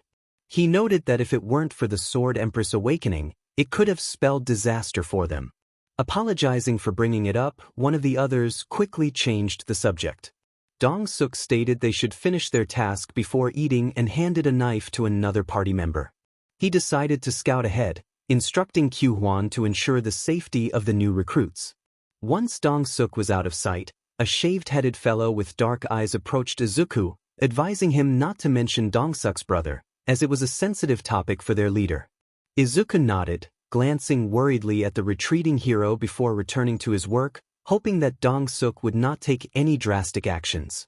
Later, Izuku opened the door to his mother's room, feeling embarrassed to see her at such an unexpected time. The nurse had allowed him to visit her despite the approaching end of visiting hours, especially after he had flexed his bicep for her. Sitting in a chair nearby, he inspected the sleeping woman and gently pushed some strands of hair away from her face. It was a small gesture, but it was the least he could do for the one who had given him life. Izuku paused, contemplating what to share with her. There wasn't much to report, but that would be a lie. Taking a deep breath, he began recounting his adventures to the comatose woman. He mentioned the reawakening and how he had gained many cool abilities, including the ability to transform into a giant green creature. He chuckled, noting that he had acquired many nifty tricks, even more than his father's pyrokinesis and weapon conjuring. He continued, sharing his close encounter with a group of false rankers and lizards, remarking on his bad luck. His laughter met with silence, but he remained hopeful. He continued, expressing his inner turmoil. He reflected on his actions, admitting that he had done things he wasn't proud of, things he doubted his father would approve of. He felt uncertain about his choices, especially after encountering those who tarnished the reputation of heroes. While he had spared those who weren't involved, doubt began to creep in. He wondered what his father would have said if he were present, contemplating what actions he might have taken. He recognized that he lacked his father's fire ability and the skill to forge high-tier weapons. He didn't inherit his father's raw power or even his striking red hair. With a sigh, Izuku slumped in his chair and glanced at the sleeping woman nearby. He whispered a gentle farewell to her, expressing his intent to confront a formidable foe. As he left, he summoned the item shop and browsed its offerings. He found an item he had been seeking, realizing that relying on items and weapons was a strategy he should have embraced earlier, as arrogance had clouded his judgment. The thrill of power had made him overlook the importance of preparation. He sold some scales from his inventory, earning around 10,000 gold coins, and continued to explore the item shop. He knew potions would only prolong the fight, and he didn't want to risk alerting the snake to his plans. Armor was too costly, and he needed something capable of penetrating its tough scales. He understood that enhancing his telekinesis and lycanthropy was crucial for victory, making the intelligence stat his primary focus, with agility and senses as secondary priorities. He recognized the value of keen senses in predicting the beast's movements. Based on the monster's performance, he estimated that Kasaka was at least an A-rank magic beast. He considered items that could boost his telekinetic powers or lycanthropy. While weapons weren't his main concern due to the power boost he received, he knew that claws weren't ideal for cutting through armor. He contemplated acquiring magical gauntlets, having noticed a few on sale in the item shop and some decent options available at auction. However, he realized that relying on his werewolf form for enhancement would leave him vulnerable. He accessed the player page and allocated his stats, dedicating 30 points to intelligence and splitting 12 points between agility and senses, saving the remaining 3 for any last-minute adjustments. Satisfied with his choices, he dismissed the page and prepared to re-enter the area.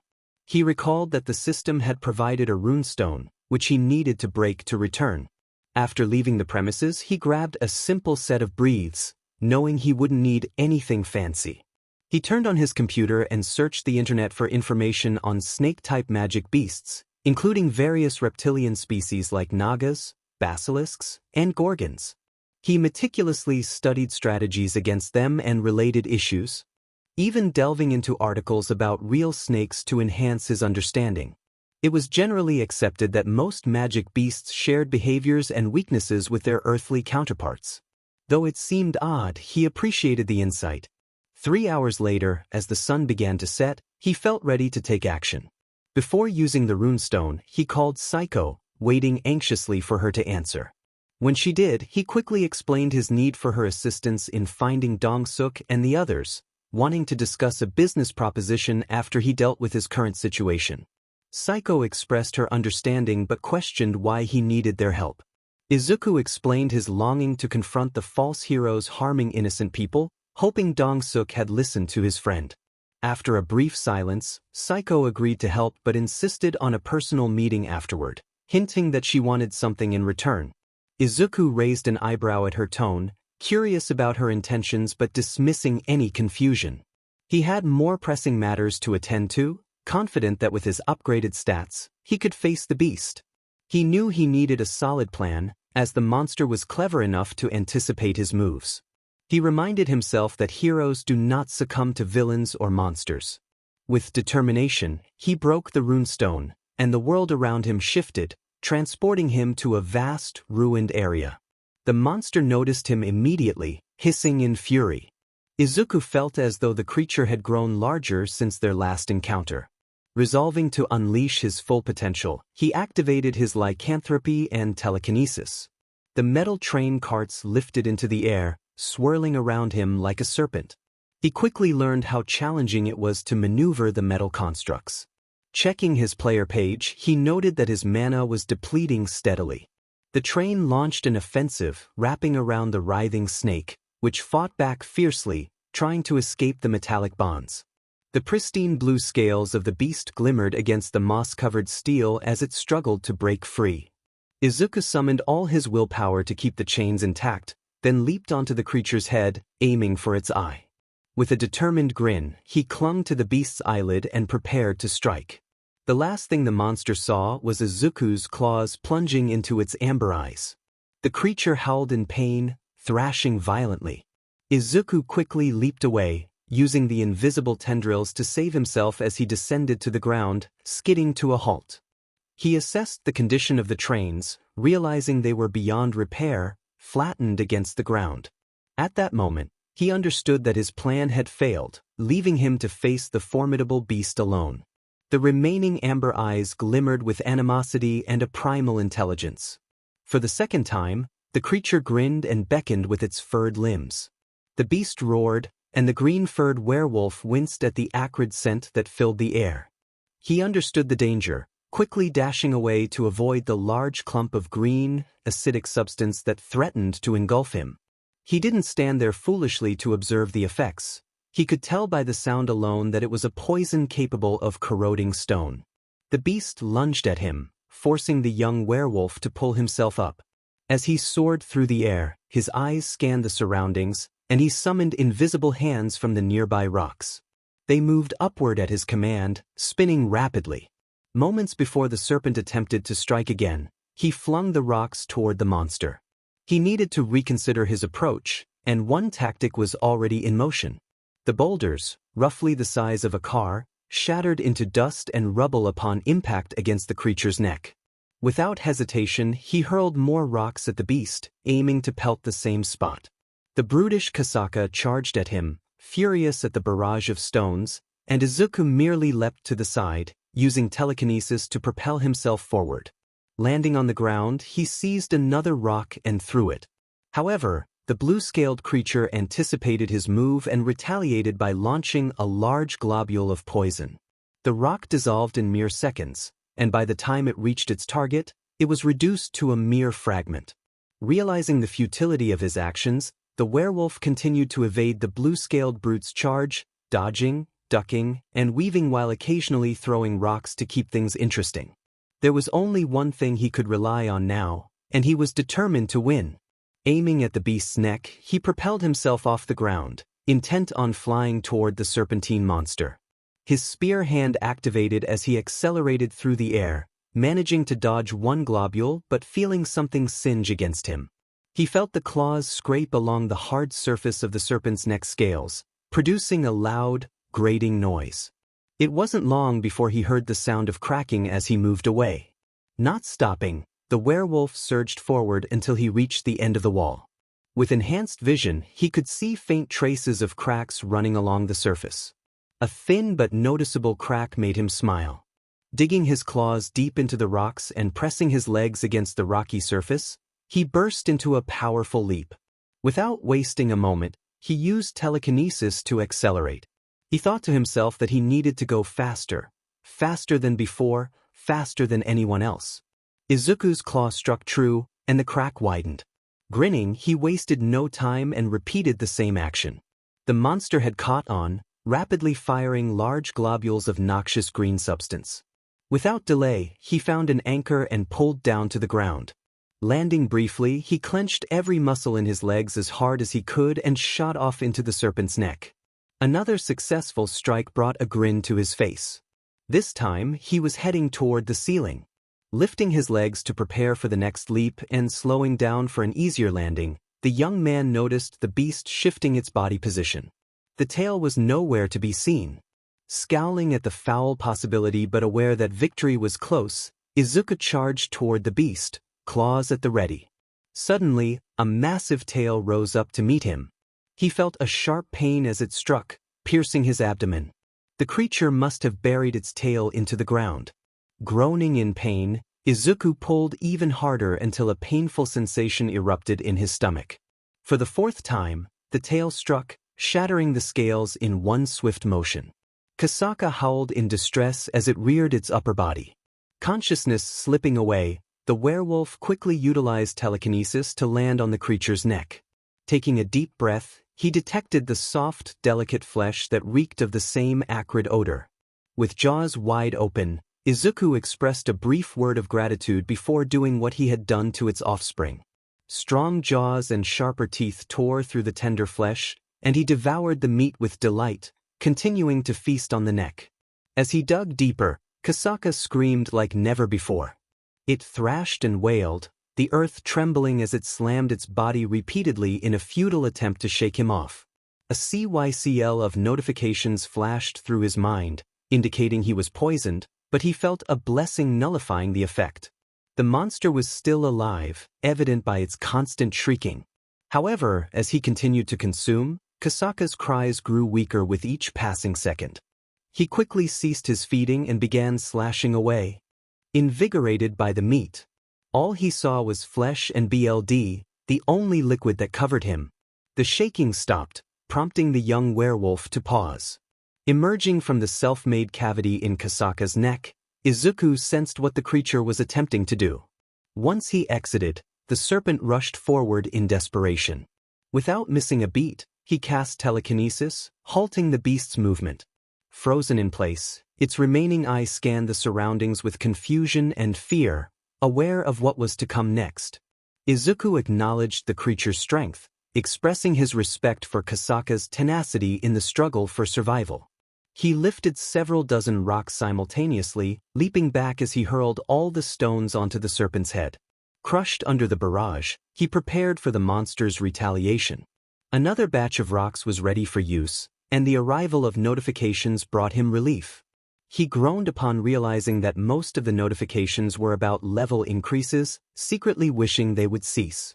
The option menu offered nothing to expedite the process. Climbing out of the hole he had created in its throat, he crawled over to the head section and sat down. He had leveled up at least 16 times, indicating that the monster was indeed a powerful beast, granting him such experience points.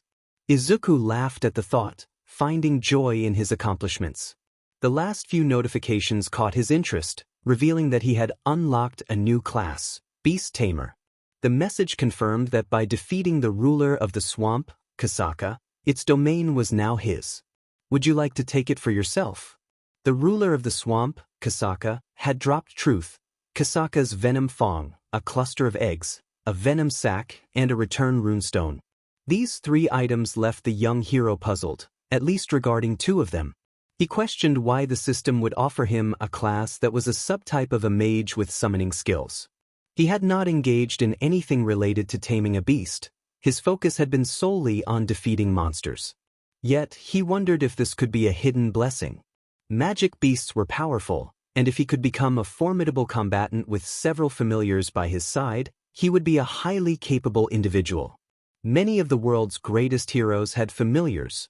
𝗟𝗏 and the Ultimate Soldier were the first two that came to mind. Was the domain he obtained related to the class as well? It seemed too coincidental that this new class emerged just as he acquired a personal dimension. The more he interacted with the system, the more confused he became trying to understand what was happening. What was the purpose of this unknown power bestowed upon him? He clicked the yes option, settling the matter, and the system sent out another notification. He had made the swamp of 𝐾𝐿 his domain and could now enter up to 3 animals of his choosing. To bring an animal into the domain, he needed to tame them, proving his worth in the process. Izuku nodded, intrigued by the system's words. The information was both vague and specific. Coincidence seemed unlikely, as he suspected the unknown magic was observing and understanding him. Whoever was behind the system must have plans for him. He resolved to use the system to achieve his own goals. He began checking his loot, which consisted of 5 eggs, each as large as an ostrich egg and apparently the last batch of Ksaka's offspring. He vividly recalled having defeated each of the others. The system instructed him to infuse each egg with his mana if he wished to claim them. The truth, Ksaka's venom fang was an exquisite dagger, roughly half the length of a standard machete. Its single curved blade, made from the fangs of the beast, had a myriad of effects on anyone unfortunate enough to be struck by it. The only thing that concerned him was its light blue glow. The venom sac was exactly as labeled, a concentration of Ksaka's venom, categorized as a consumable. It would turn his BLD corrosive, harming anyone who ingested it. Additionally, it provided a flat 25 modifier to his strength stat. Despite the warning about its poisonous nature, the young hero was undeterred. Without hesitation, he consumed the venom, which tasted like the worst lemonade he could imagine. If he had looked in a mirror, he would have suspected his lips were wilting. A notification appeared, indicating that 𝐾𝐮𝐬𝐷's blessing had detoxified the poison in his system. His BLD of the beast began synchronizing with Ksaka's venom, transforming into Lycanthropy's stain. Izuku raised an eyebrow at the new notification. Surprises kept coming that day, and while he grinned at his new gains, this notification only deepened his suspicions. For now, he would focus on what he could do and the rewards he had earned. After a quick check, he noted an increase in his physical strength, with his stats nearing 100 if he transformed. He gently placed the eggs atop their mother's lifeless body, recalling what the commission trainer had told him, to imagine the energy as a flowing river and let it flow into the eggs. He was grateful no one was around to witness him acting like a fool. His thoughts were interrupted when the system informed him he was steadily losing mana. He continued pouring his mana into the eggs until 3/4 of his mana bar was depleted. He hoped that was enough as he inspected the eggs. With nothing else to do, he exited the dungeon using the obtained runestone. Ksaka's eggs ×5 were the last remnants of the serpent's intention to raise an army of powerful snake monsters in a bid to become the king of all beasts. With the mother gone, perhaps the eggs could be of use to others. Truth, Ksaka venom fang was a sharp blade forged from the fangs of the ruler of the swamp, Ksaka. Thanks to its unique forging material, the knife contained the late beast's venomous fangs. It had a damage rating of +60 and several effects. A high chance of inflicting a powerful paralysis-type poison, reducing 3% of a target's max HP every second, and a chance of creating a noxious mist that could melt steel when striking from above. If the victim was afflicted with paralysis, it would turn into Ksaka's truth, causing them to suffer even more damage. Ksaka's venom sac was an extract of the potent venom from the former ruler of the swamp. Ksaka had often bitten herself to inject small doses in an attempt to build immunity to her own venom. This powerful substance could grant an adrenaline boost and permanently increase the user's strength by after taking a break. They encountered several more species of ants, the same breed as before, which they easily dispatched. However, things changed when they discovered webs along the walls and everywhere else. Tied up in the webs were ants, suffocated by the sticky strands. With his senses heightened, he sensed they were approaching the boss. He informed Dong-suk, who acknowledged it, which made sense since they had not found any of the markings he had seen in previous chambers. Upon entering, they were greeted by a stunning sight, large chunks of mana crystals embedded in the walls. While these were less valuable than essence stones due to their lower mana content, selling them in bulk could yield at least 50 million yen. Dong-suk approached one of the crystals, his expression hopeful. Izuku observed him, guessing why he was acting this way. Saiko approached with a piece of paper, pointing out that the contract did not specify anything about the distribution of goods found within the dungeon. Thumph reassured her that they would share everything, so there was no need to worry. However, as he spoke, Izuku's attention was drawn to a giant arachnid, as large as a small building, lurking nearby. Multiple red eyes glowed in the dark, watching them intently. It took a moment for him to realize the monster was asleep, its body rising and falling with each breath. the long legs curved inward, serving as another indicator of its slumber. The fact that it hadn't attacked them yet was a third sign. 𝐼𝐸 noted that they would need to procure some sleeping gas for the beast to inhale. If they started mining, it would surely wake up, and that creature must still be full of energy. He decided they should grab a couple more carts and additional mining equipment. Izuku hesitated, but the woman interrupted him, assuring him they would keep watch on the monster. 𝐼𝐸 thanked her before leaving the boss chamber with the rest of the strike force. As they exited, the entrance sealed itself behind them. Although he didn't see it, Izuku sensed a sudden shift in mana from one of the others. Someone among them must have gained the ability to manipulate the earth at will. While normal people might have panicked at this display, Izuku had spoken with Psycho. The old version of himself would have cried out in shock at such a sudden turn of events. Now, he could only sigh in disappointment, having heard about people like 𝐼𝐸. He thought of them as lizards, selfish individuals who acted like heroes in public but would betray you when it suited them. If you were strong, they would try to crush you. They earned their nickname by discarding their integrity to save themselves. He had hoped Hwang Dong-suk and the others were not like that, but witnessing their betrayal hurt him deeply. Psycho dropped her bag and asked if he still wanted to spare them. Izuku followed suit, the heavy object hitting the ground with a thud. They both prepared to confront the awakening spider monster, the loud crashing of stones likely having disturbed its slumber. Izuku expressed his longing to be a hero like his father and All Might, vowing not to stain his hands with the blood of others. As the creature transformed, its human mouth elongated into a snout, and claws emerged, it unleashed a terrifying screech. Its long, chitinous legs descended upon them like a reaper wielding a scythe. The two heroes split in different directions, evading the sharp claws with relative ease. Never before had Izuku felt such power coursing through him. He shouted for Psycho to target the creature's legs and go for the soft spots, warning her that its webs could drain their mana. Dodging another leg strike, he quickly latched onto the monster's legs and began scaling upward. Some fine hairs poked him in the eye, causing him to wince as irritation set in. However, he felt a surge of relief as Kandiaru's blessing negated the negative effects. With a grin, he opened his mouth wide, revealing glistening fangs, and bit down on the exposed joints of the monster's legs. The taste was foul, but he pulled away and continued slicing until the legs snapped off. Psycho, dodging gracefully, swung her spear at the same spot, and with a combination of the spear's sharpness and her strength, the leg was severed in half.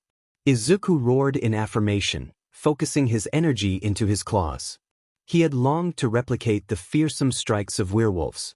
Swinging both claws in a crisscross motion, an X-shaped energy slash flew out, landing a glancing blow on the giant arachnid's thorax. He reveled in his newfound ability but realized it had drained a significant amount of his energy. He decided to make his next move count. The creature cried out and attempted a different tactic, shooting webs from its body.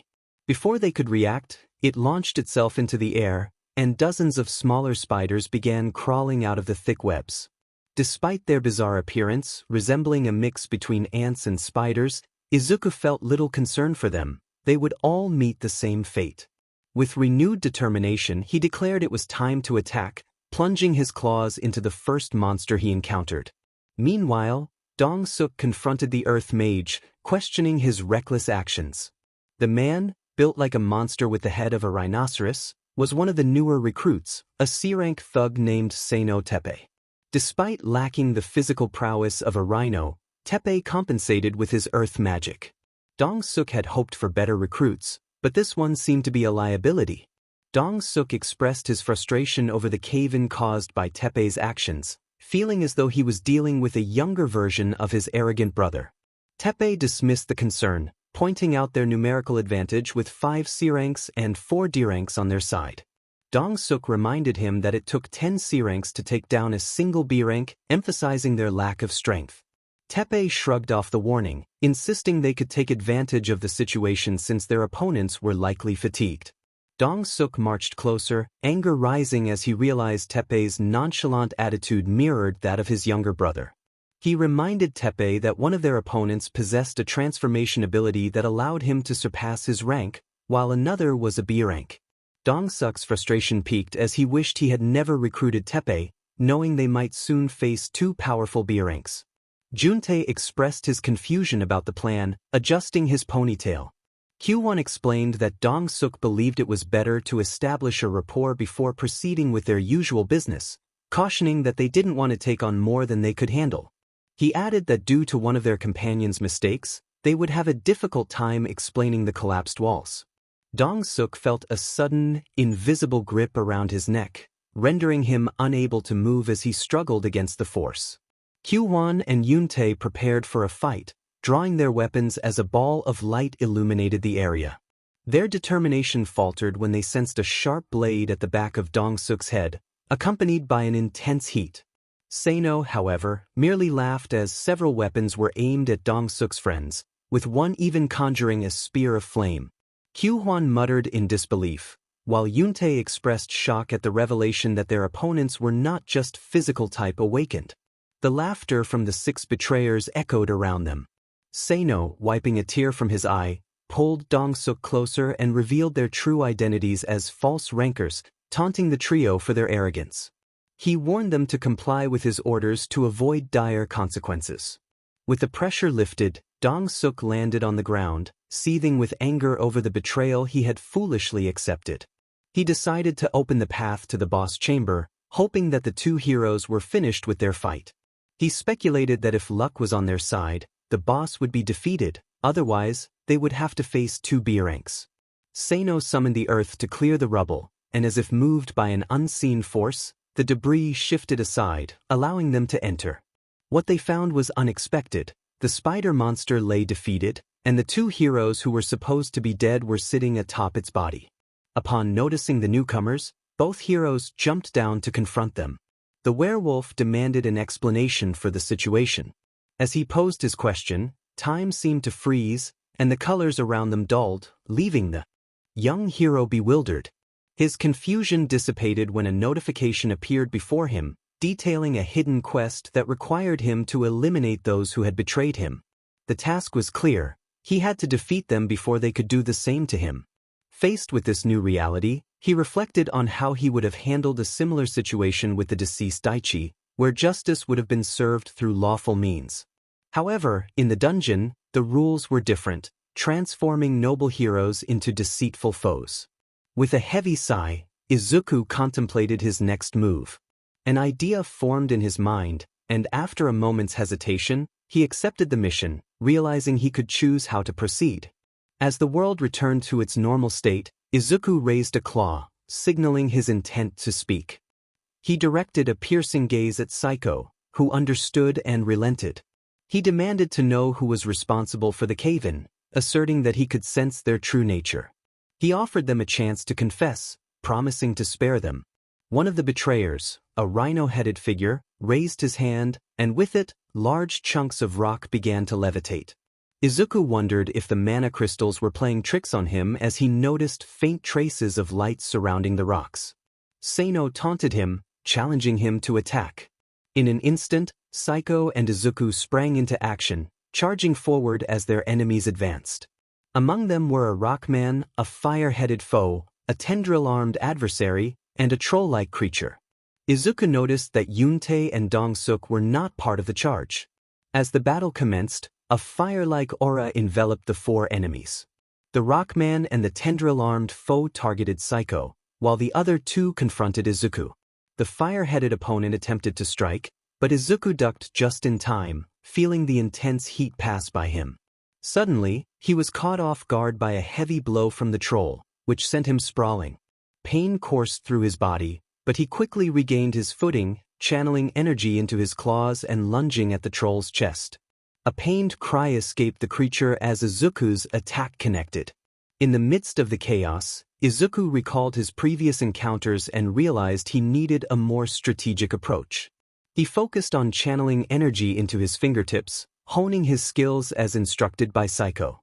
His determination paid off as he developed a new ability through repeated actions. With newfound strength, he targeted the next enemy, his mana-coated hand slicing through the man's neck.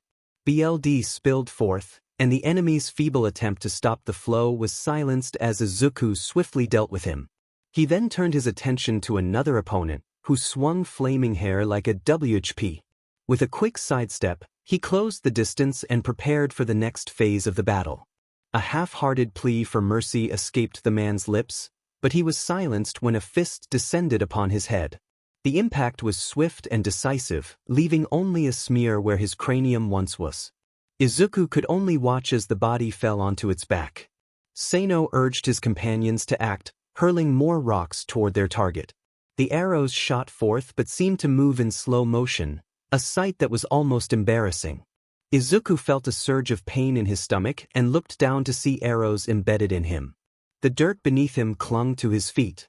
Striking at the ground, he broke free from his makeshift restraints and leapt forward.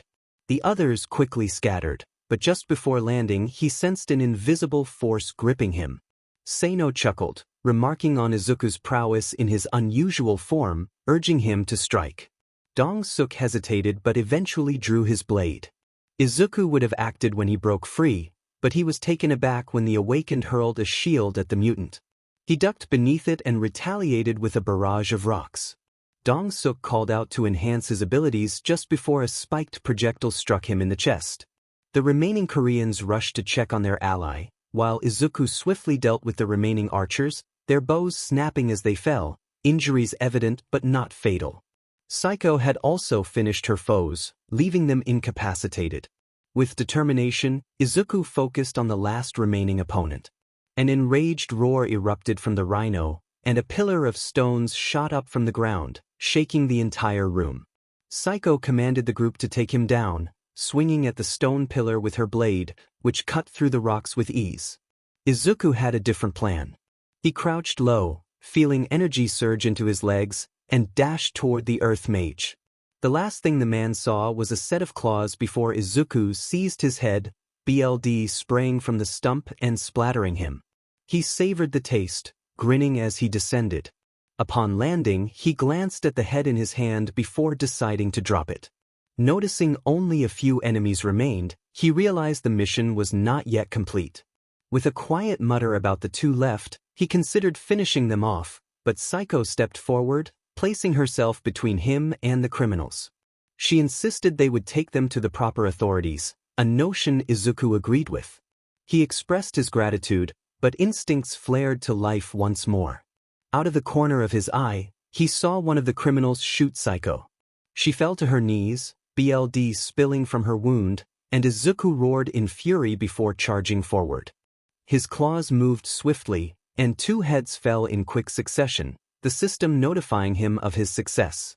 He had other matters to attend to, picking up 𝗏𝗏𝗏 carefully to avoid aggravating her injury, and turned to the remaining three. They agreed silently to leave as the dungeon began to collapse around them, carrying the incapacitated out of the crumbling structure. In the hospital, he sought news about his friend. The nurse, momentarily startled, reassured him that the doctor had treated her injuries and that she would make a full recovery. He felt relief wash over him as he looked at her lying in bed. Though she had emerged from battle with internal injuries, she fought through it all with sheer willpower, reminding him of his own struggles as an E rank. It was hard to believe that it had been less than a week since he became a player. Before leaving the room, he cast one last glance at the lavender-haired woman, reflecting on the consequences of his indecisiveness. The thought that his weakness nearly cost someone their life made him feel sick. He vowed to himself that it would not happen again. As he exited, he found 𝗏𝗏𝗏 receiving treatment for his injuries, while 𝗏𝐻𝐽 and 𝗏𝗏𝗏 remained unscathed. 𝗏𝐻𝐽 waited for him outside 𝗏𝗏𝗏's ward. Izuku greeted him, contemplating what to do next. The system had not instructed him to eliminate them, but he was aware of their dubious history. He couldn't rely on the magic system for guidance. He invited 𝗏𝐻𝐽 to walk with him for a private conversation. Though hesitant, 𝗏𝐻𝐽 followed silently as they made their way to the hospital's upper floor park, a place for patients to relax. The night sky contrasted with the bright full moon, and the cool air felt refreshing against his skin. For a moment, he wondered if his lycanthropy had given him an affinity for the moon, as he felt more at ease than ever. 𝗏𝐻𝐽 broke the silence, asking what Izuku wanted. Izuku's gaze fell on one of 𝗏𝐻𝐽's hands, which was hidden behind his frame. He revealed his knowledge of 𝐾𝐿 and his friends, smirking as he noticed the man stiffen. 𝐾𝐿 attempted to deny it, but Izuku could sense the energy building within him. Tired of deception, he made it clear that if he had intended to kill 𝐾𝐿, he would have done so already. Instead, he was there to propose an offer.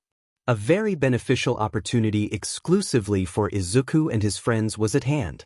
He expressed his thoughts clearly, indicating that they both understood Dong-su's lack of concern for his brother, especially since Dong-suk often became agitated when thinking about him. Izuku firmly stated that he wanted Dong-suk to act like a true hero, emphasizing that he did not want to hear about any violent actions from him or his associates.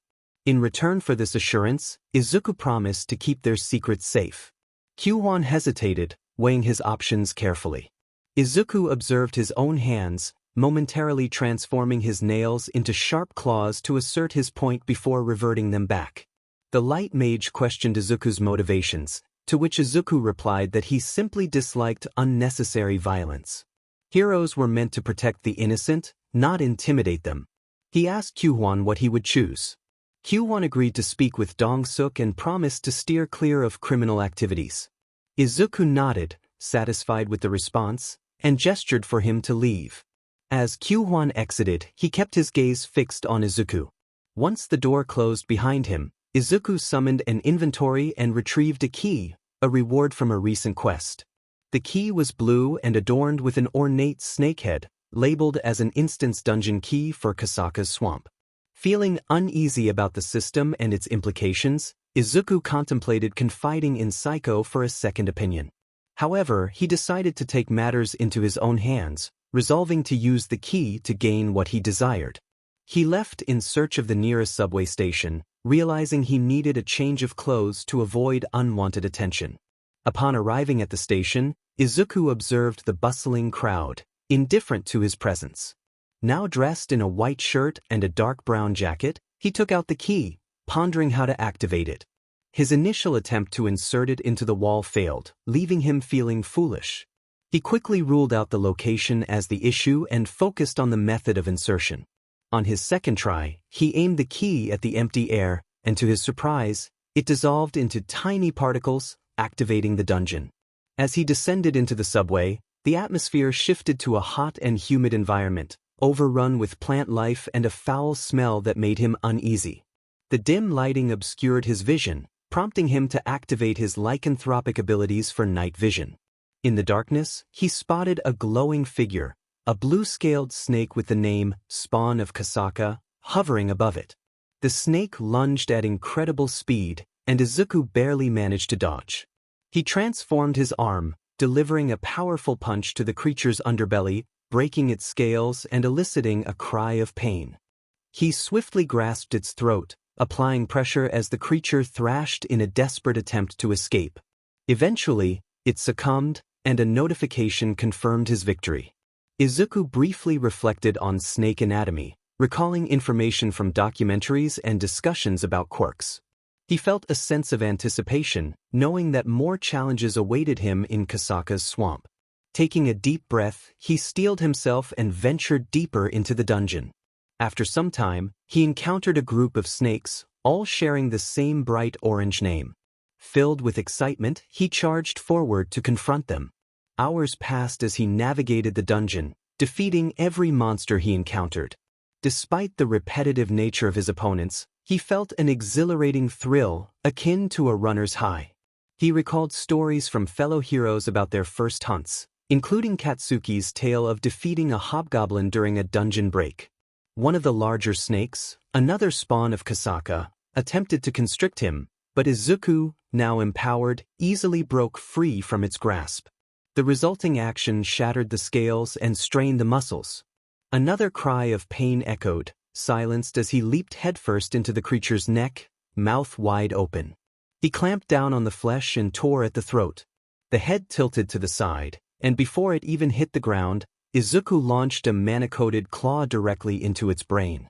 He had learned from experience that their heads could remain alive even after decapitation, a thought that made him wince as he recalled a chef who had suffered a bite from a decapitated snake. As he navigated through the dungeon, it became a routine to defeat each child of Kasaka, their movements predictable. They were fast, strong, and reasonably durable, but his partial transformation allowed him to overcome them with ease. He punched and crushed his way through until their names changed from bright orange to dull white, a reflection of their danger levels. The hunt was educational. He discovered that partial lycanthropy enhanced specific attributes. Transforming his hands into claws increased his strength, enabling him to dismantle human-sized snakes effortlessly.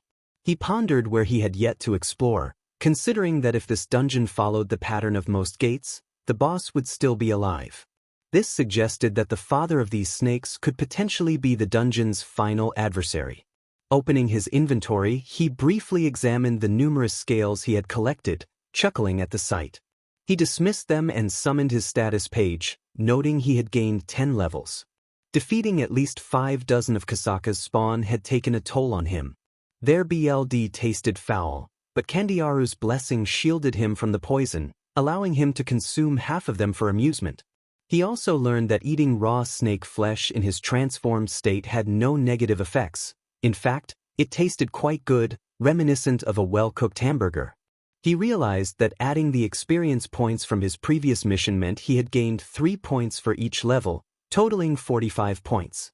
He giggled, recognizing the fantasy life he was living. He wondered if there was any significance in continuing to level up, as some games offered special privileges at certain levels. He already had access to the item shop, player page, inventory, and option menu, and he was curious about what else he could acquire. Were there other players as well? Suddenly, the ground began to shake violently, snapping Izuku out of his thoughts. Sensing something ominous approaching, he steeled himself for the impending chaos. Everything around him erupted as if a great force had struck, sending debris flying in all directions. He lost his footing and fell into what appeared to be a swamp. Reaching into his inventory, he retrieved the second reward from his earlier mission. Without hesitation, he crushed the runestone and 𝐼𝐻𝐻𝐿 power, an item obtained from one of the fallen false rankers. A massive piece of concrete, about the size of a table and with rebar protruding, hurtled toward him. He positioned himself atop the object and closed his eyes, bracing for impact. The crash was thunderous, the stone shattering under the combination of his weight and the force of the impact, causing his body to vibrate intensely. He felt grateful for his telekinesis and B-rank constitution. However, his relief was short-lived as a pungent odor assaulted his senses, making his eyes water and his stomach churn. The air was hot and damp, reminiscent of a busy fast food restaurant. The entire area was strewn with chunks of concrete and fallen debris, and a massive swamp stretched as far as the eye could see. In the distance loomed a colossal figure, the largest snake he had ever seen, its cobalt blue scales glistening.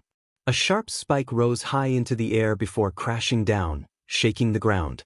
Amber eyes, as large as a human's, opened to observe him, revealing a makeshift beard of moss and algae beneath its chin. Above its head hovered a name in bold red text, Ruler of the Swamp, Blue Venom-Fanged Kasaka. Izuku greeted the creature, feeling a mix of excitement and apprehension. The snake's jaw opened, releasing a foul odor that stung his eyes. Suddenly, a stream of ooze shot out, prompting him to leap aside. The sizzling sound of something burning confirmed that the menacing blue snake had spat poison. As the creature moved, the ground vibrated beneath him. Izuku leaped into the air, but it wasn't enough. He found himself crashing into the snake's snout.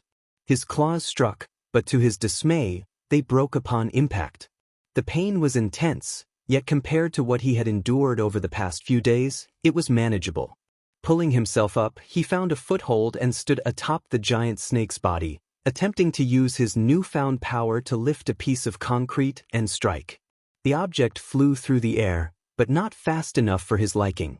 The atmosphere shifted as he realized the monster was preparing a death roll, akin to an alligator incapacitating its prey. His mind raced with ideas, and he used telekinesis to pull himself away just in time to reach one of the concrete pillars. Looking back at the beast, he was alarmed to see it gearing up for another charge. He contemplated his next move, noticing the natural rocks and stones around him, sharp enough to be useful. Additionally, Train carts dangled precariously above, adding to the potential arsenal. With his newly acquired powers, he knew he had to make this opportunity count. The snake's body coiled like a loaded spring before launching toward him. Izuku focused on one of the hanging train carts, channeling all his magical energy into it. The metal creaked and groaned as he pulled, and a smirk crossed his face as the object began to move. However, to his confusion, the beast halted its advance just as it began to fall. Its long, serpentine body twisted into a spiral, striking toward the young Lycan. However, his confusion faded when the beast simply lowered its head into the crevices of its massive body. By the time the large train fell, it landed on its intended target but proved ineffective. It didn't leave a mark on those scales. They lay useless against the colossal serpent's side, serving as a reminder of how flawed his plan was. To make matters worse, the monster picked up one of the fallen train carts and threw it. He leaped as far away as possible from the makeshift projectile. He attempted to use his telekinetic powers, but a notification appeared, sending a chill down his spine. He was out of mana. The last sensation he felt was the trains crashing into him before everything went dark. Active skill. Telekinesis level 10. 0% to next level. The ability to control objects using the mind and hurl them. Usage cost, 15 MP cost 1 MP for 5 seconds of constant maintenance. 𝐼𝐻 pondered aloud about the purpose of their presence, tugging at his collar, which felt restrictive. Life had been much simpler when he worked alongside Dong-suk, capturing unsuspecting provisional heroes and dealing with magic beasts. Q-Hwan agreed, reflecting on the mysteries of life, where one day a person could be ordinary and the next possess the ability to manipulate light. Their silence was broken by Dong-suk, who informed them he had brought them along as security for a meeting with 2 𝐵-rankers. He adjusted his collar as he led them toward the building, and they followed closely behind, not wanting to be left behind. They arrived at a 2-story building known for its sushi and excellent service, a place that required significant connections and money to access, as the food critics claimed. While Dong-suk could afford it, he preferred to spend his resources on items and equipment maintenance. The fact that the chef could indulge in such luxuries indicated her wealth and power, traits he deeply desired. After a visit to the hospital, Dong-suk researched the 2 𝐵-rankers. 𝐒𝐮𝐬 was easy to find. A search yielded numerous results. She was a world-class genius invested in the studies of magic beasts and awakened physiology. The other had an interesting background, but it was not particularly noteworthy. His story resembled many young people in South Korea, someone with great power trapped in a dungeon, unable to escape in time. If it weren't for his reawakening, Dong-suk would have considered using him as bait in a dungeon. Now, he found himself in a position of 𝐿𝐵, attending a meeting with them. Upon entering the lobby, they were greeted by a finely dressed young lady who welcomed them cheerfully. She had cat ears that flickered, and her striking red hair and unique eyes were captivating. Dong-suk read her name tag and informed her that they were there to meet 𝐒𝐮𝐬, who was expecting them. The girl nodded and pressed a button behind the podium, causing the doors to slide open. To their surprise, another identical girl, this time dressed as a waitress, greeted them. She informed them that Miss 𝐿𝐻 was waiting and offered to 𝐿𝐻𝐻 them. Dong-suk grunted in acknowledgement, trying to suppress his disbelief at the situation. The restaurant seemed to have only 2 staff members, the chef and the owner, who also served as the waitress and assistant chef. 𝐼𝐻 marveled at the sight of several identical waiters moving about, all resembling the girl who guided them. As they walked, they soon reached a door. The waitress opened it for them, and they entered. Inside, they found 𝐒𝐿𝐻 and Izuku Midoriya, both dressed in semi-casual attire. Izuku appeared significantly different, his clothes straining against his newfound strength. Even without enhanced senses, Dong-suk could tell the young man had grown considerably since their last encounter. 𝐒𝐿𝐻 gestured for them to sit, and they complied, kneeling on the floor due to the restaurant's unique seating arrangement. She began to speak, implying they must know the reason for their meeting. Dong-suk firmly replied that he did not. 𝐒𝐿𝐻 sighed and pressed a button on the table, summoning 4 identical waitresses who entered with trays of exquisite dishes. The food was the kind typically reserved for the wealthy, reminiscent of the lavish feasts seen in K-dramas. Such an event was rare for them, as they usually kept a low profile after successful raids, especially given the nature of their past actions. 𝐒𝐮𝐬 inquired if they were hungry. Before Dong-suk could respond, Q-won eagerly began sampling the dishes, including a perfectly cooked sashimi. Dong-suk barely managed to voice his thoughts before Q-won exclaimed how delicious it was.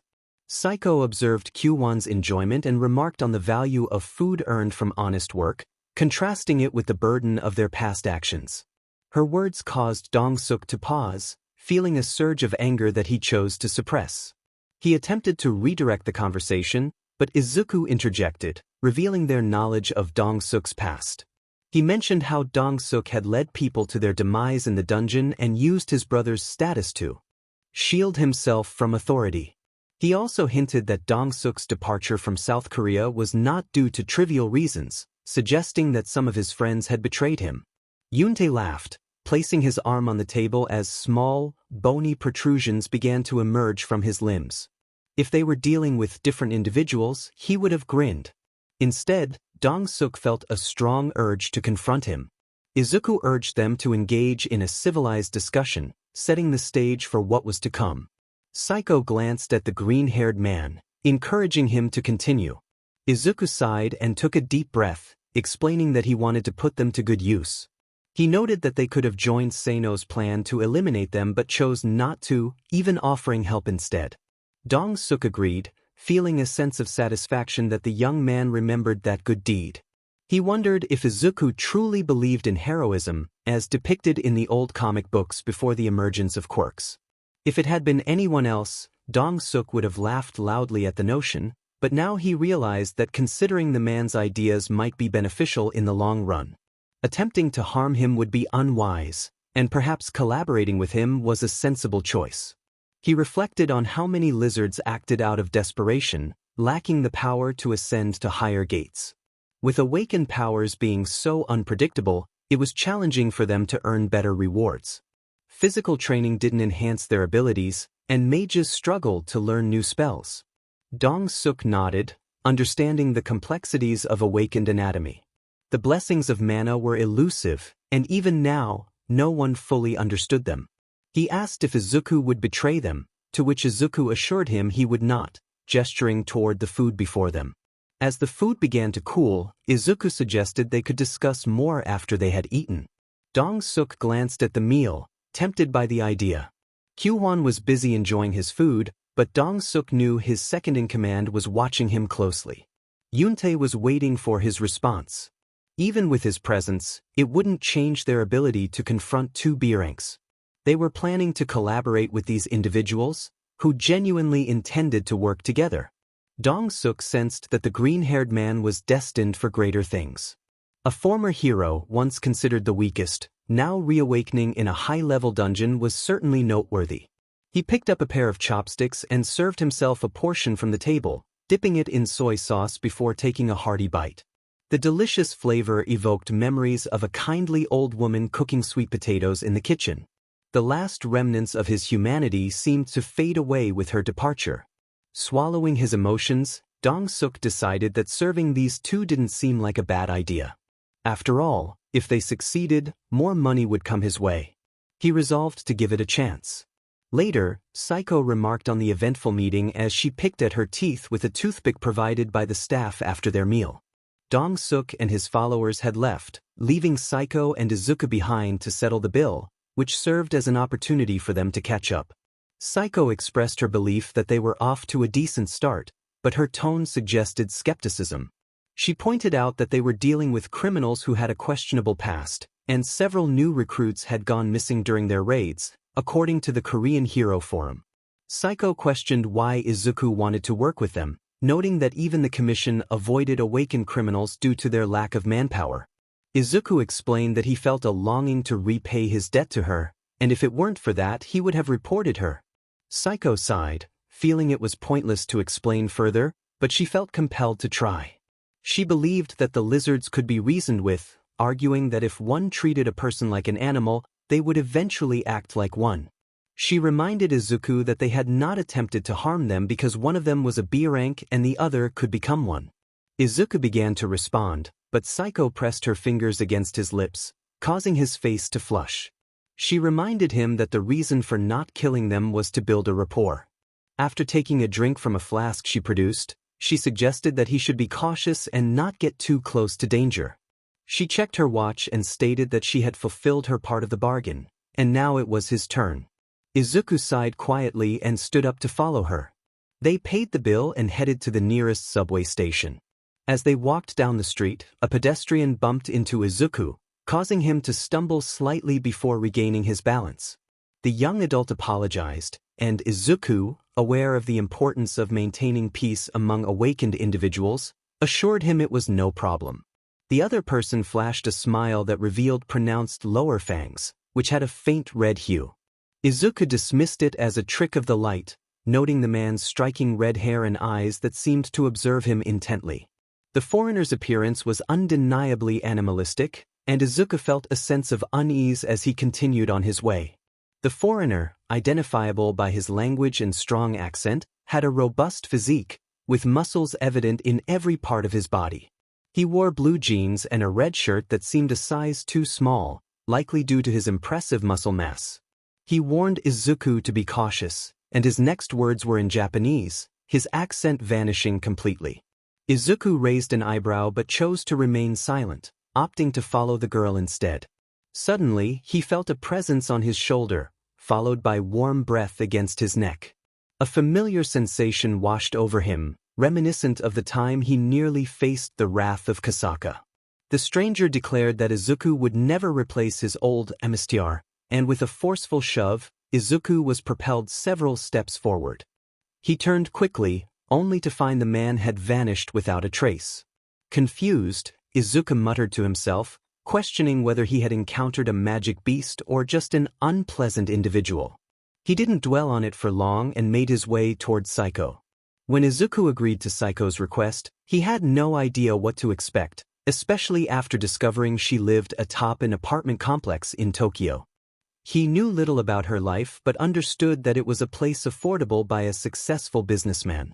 Saiko had managed this through a combination of royalties and her skills in predicting, procuring, and selling stocks. Initially, Izuku found it hard to believe, but he quickly realized she spoke the truth when he stumbled upon a room filled with trophies and framed pictures of her receiving awards, alongside several patents displayed on the wall. Izuku commented on her impressive accomplishments, hoping to spark a conversation. Their arrangement was that she would help him facilitate a meeting with Dong-suk, who had agreed to join them for future dungeon raids. With the first step completed, he needed to navigate the remaining challenges. Saiko looked up from her notes and echoed his words, prompting Izuku to feel a bit embarrassed for getting tongue-tied. Before he could respond further, she placed a headset on his head and attached several patches to his chest. She instructed him to run a few tests, gesturing toward the only unoccupied area in the room, which was filled with advanced computers that seemed far beyond his understanding. Complying with her request, he felt a bit embarrassed as he removed his shirt and partially transformed parts of his body. When she asked him to transform his eyes, he complied and noticed flames in the distance that appeared odd. They weren't spreading and seemed to glow.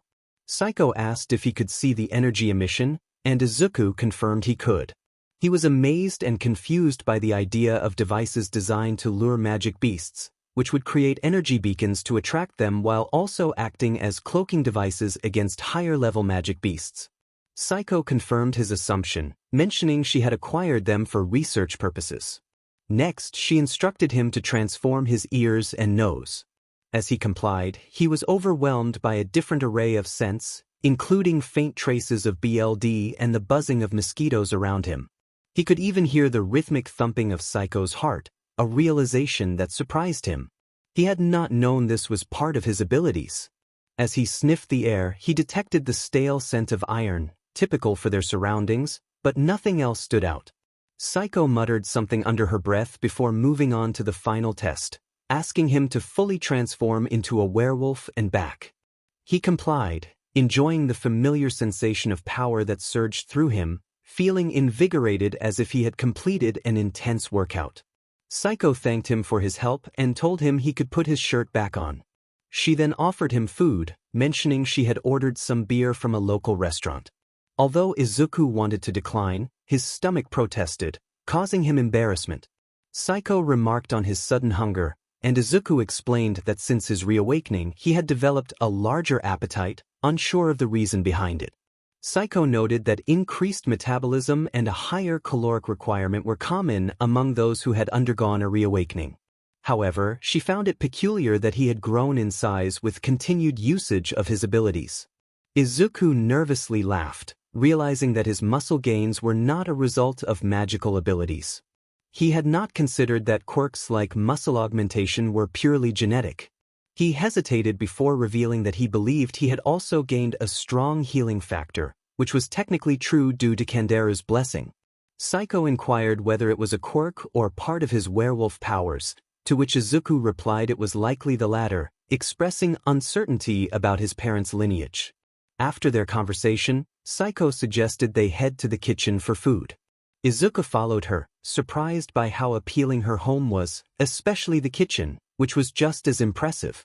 One notable feature was an android of some kind, which greeted them with a friendly tone, ready to assist. A perfectly humanoid android with arms and legs, its chassis covered in white paint with blue trims on the shoulders and legs, prepared breakfast. The android, named Al, nodded and displayed a smile on its heads-up display before retrieving ingredients from the refrigerator and beginning to work on them.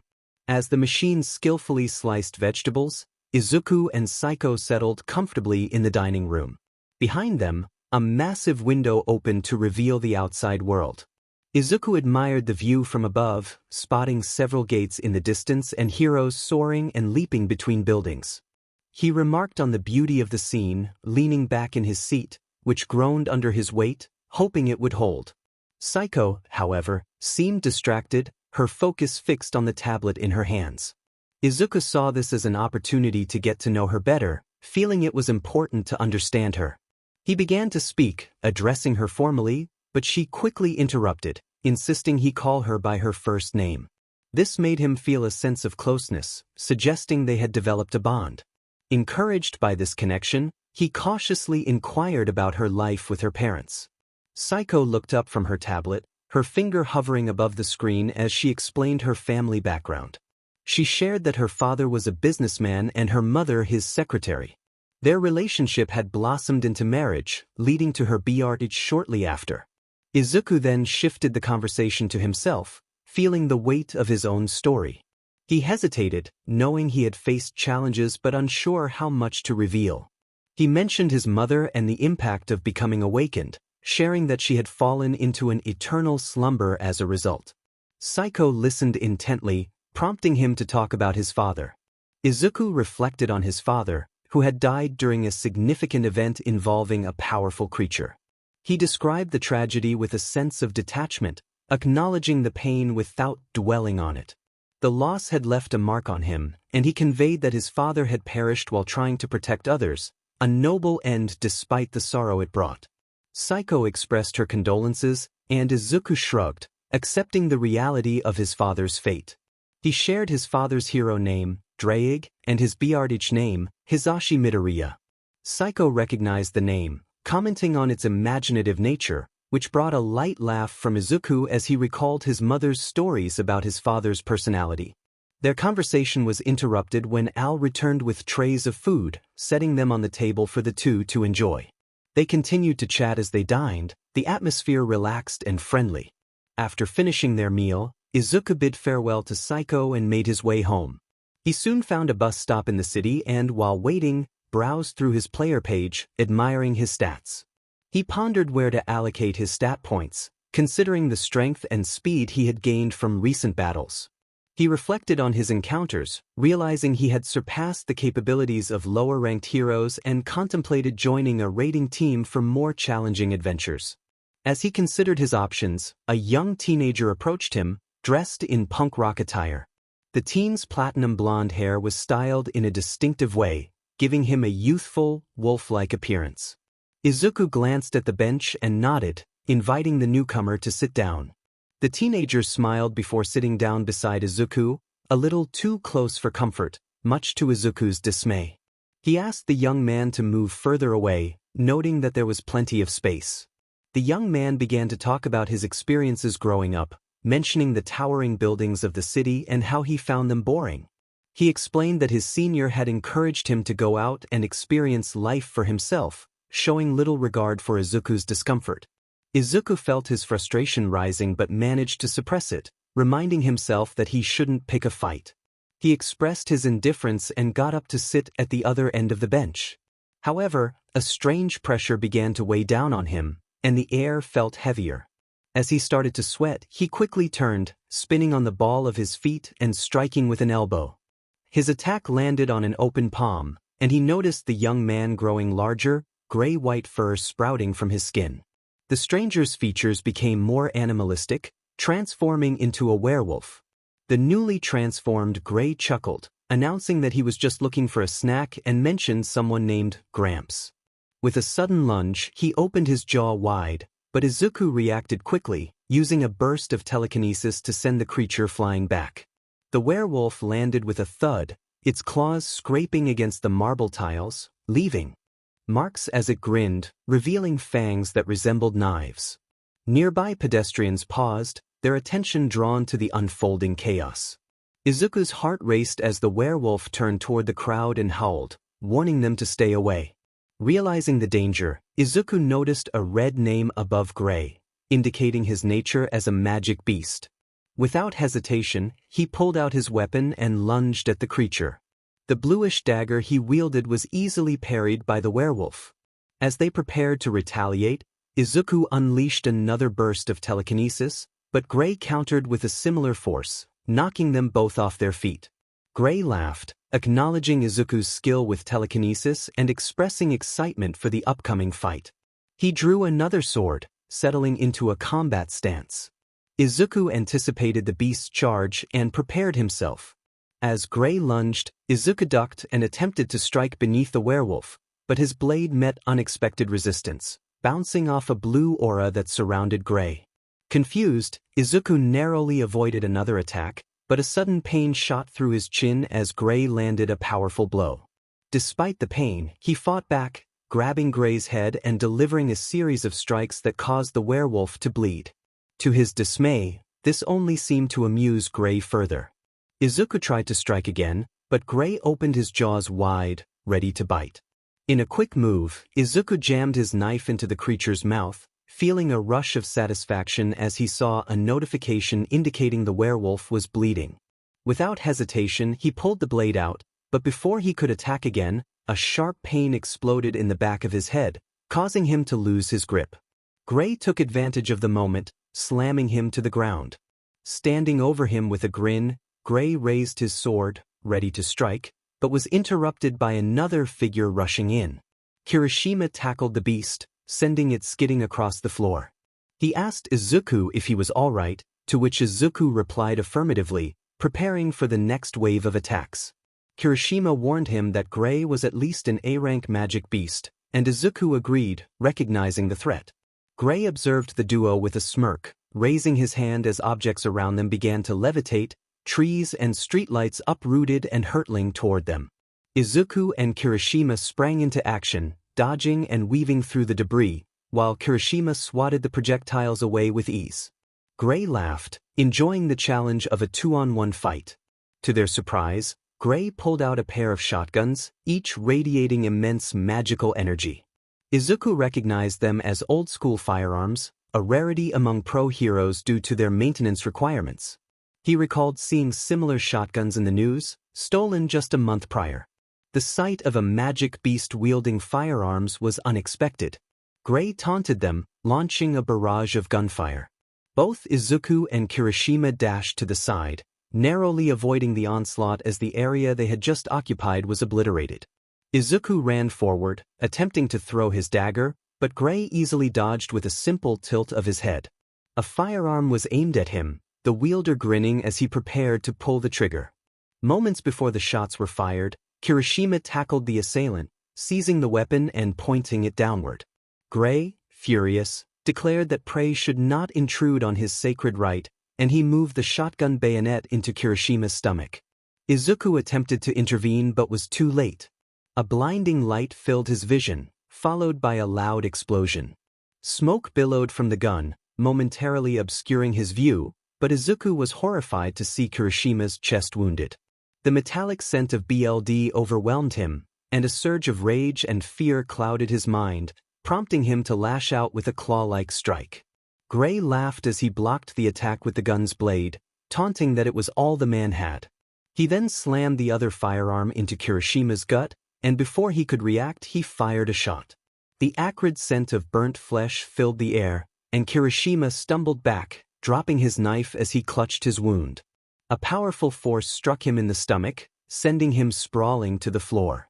He struggled to rise but found a foot pressing down on his chest. The pressure intensified as Gray leaned closer, his grin widening. Darkness began to encroach on Kirishima's vision, and he felt his consciousness slipping away. Gray mocked his weakness, suggesting that if he survived he might possess some potential. Just as Gray aimed his gun at Kirishima's face, 2 bolts struck him, causing him to roar in pain as he ripped them out. A hero shouted for the archers to surround Gray and shoot their arrows, noting that they had 2 wounded. More bolts flew, some finding their mark. Gray howled in agony, kicking Izuku away before making his escape. The last thing Izuku saw was Gray swiping at the air, creating a portal before vanishing. The heroes were unable to reach him in time. Izuku quickly retrieved a potion from the item shop and drank it down. The healing effects surged through him as he felt his bones and flesh begin to mend. Despite this, his health continued to decline steadily. As his vision faded to black, he recalled the sound of an approaching ambulance and the paramedics rushing to the scene. When the call came in about a magic beast on the loose, All Might's sidekick immediately mobilized the heroes. He was baffled by how a magic beast had escaped, as there had been no prior reports or predictions of a dungeon break. All heroes were performing at their best, and the newly commissioned satellite had not indicated any potential red gates. By the time 𝐼𝐸 arrived at the crime scene with the first strike force, the monster had already vanished. It was unfortunate that several civilians had been injured. Given that there were no signs of a magic beast's body, he surmised that it had either escaped or belonged to a non-corporeal type of magic beast, possibly a demonic specter.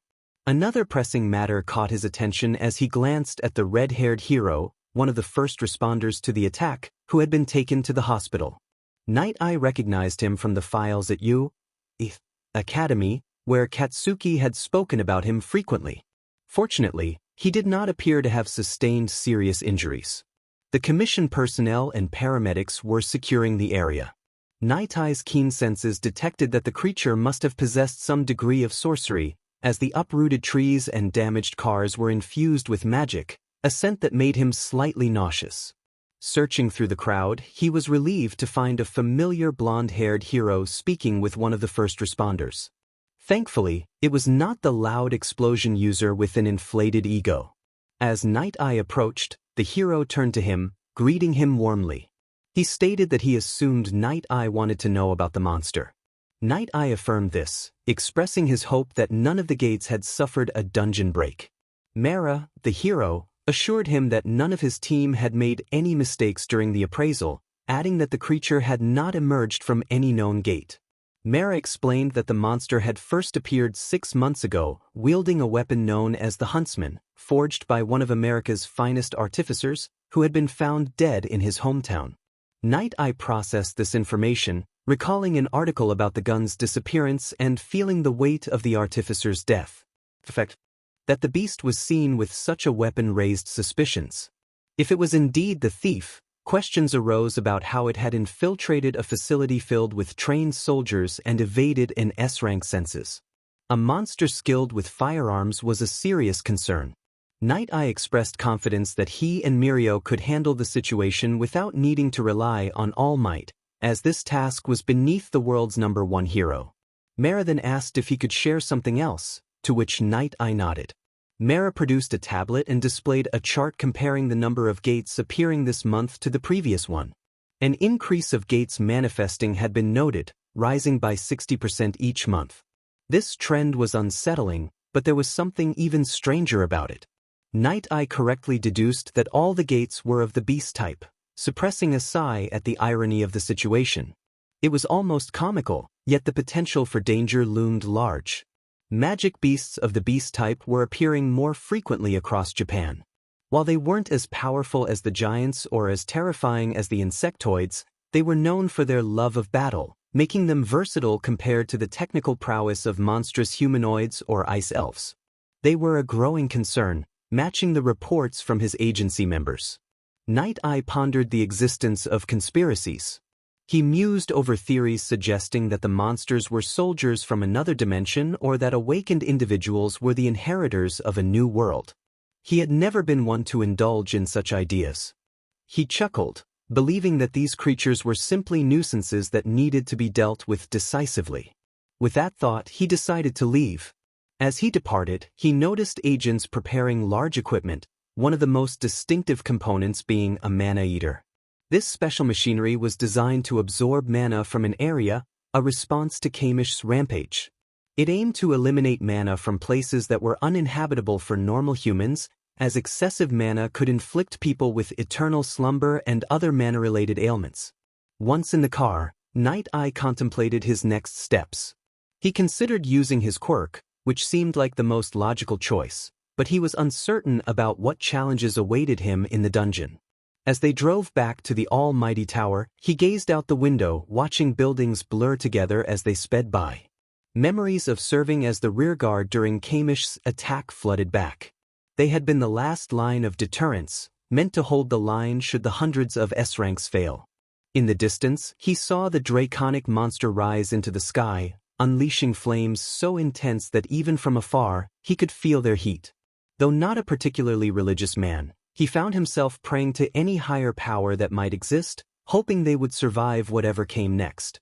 Izuku was first struck by the sterile smell of the hospital as he walked down the hallway, intending to bring his mother a bouquet of her favorite flowers.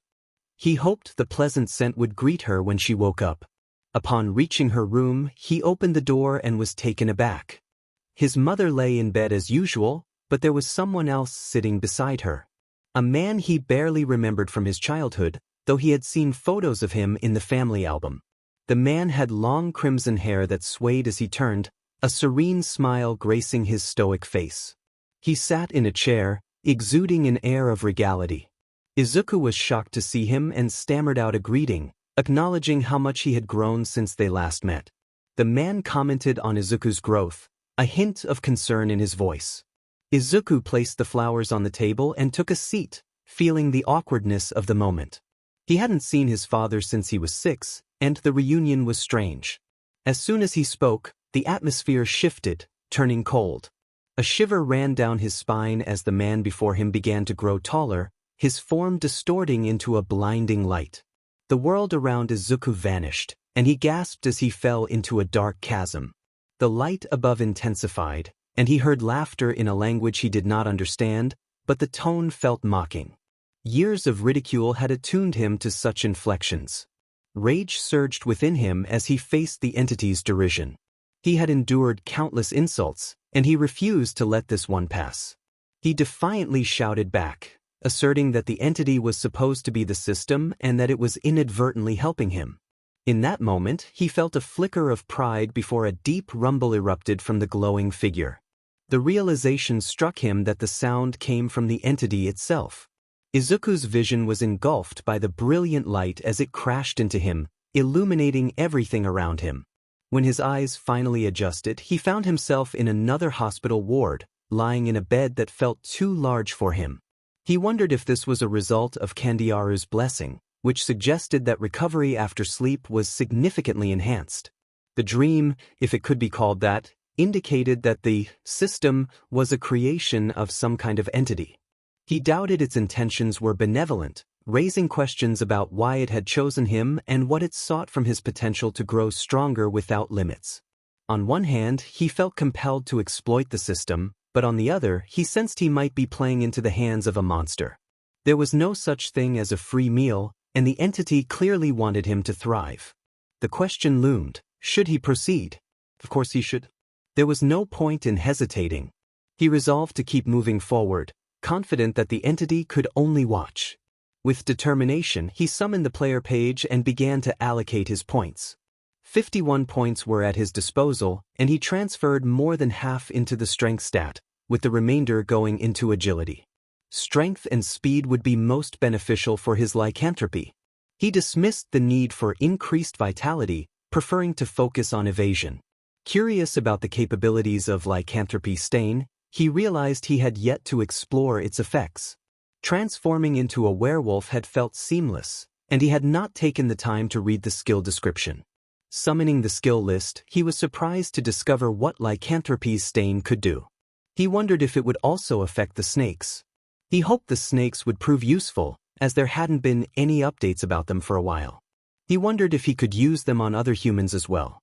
The snakes had finished maturing, and a quick check in the inventory revealed a runestone that specifically allowed him to visit the swamp, and it was not a one-time use. Izuku found this rather clever of the system but chose not to question it. Gripping the runestone tightly, the environment began to distort, and he soon found himself back in the swamp. The musk of the swamp filled his nostrils, but that wasn't all he noticed. The body of 𝐾𝐿 lay in ruins, reduced to a long skeleton with bits of blue scales scattered around. He suspected that the 5 snakes had fed on it, a hunch confirmed when his senses picked up movement from the deeper parts of the swamp. With a knife in hand, he prepared for an attack but was surprised when the 5 snakes slithered out. They bore their mother's scales but appeared different, with patches of brown fur around their necks reminiscent of a lion's mane. Each snake was roughly the size of a medium-sized car. He wondered if they could grow larger than their sire, which would be beneficial for him in the long run.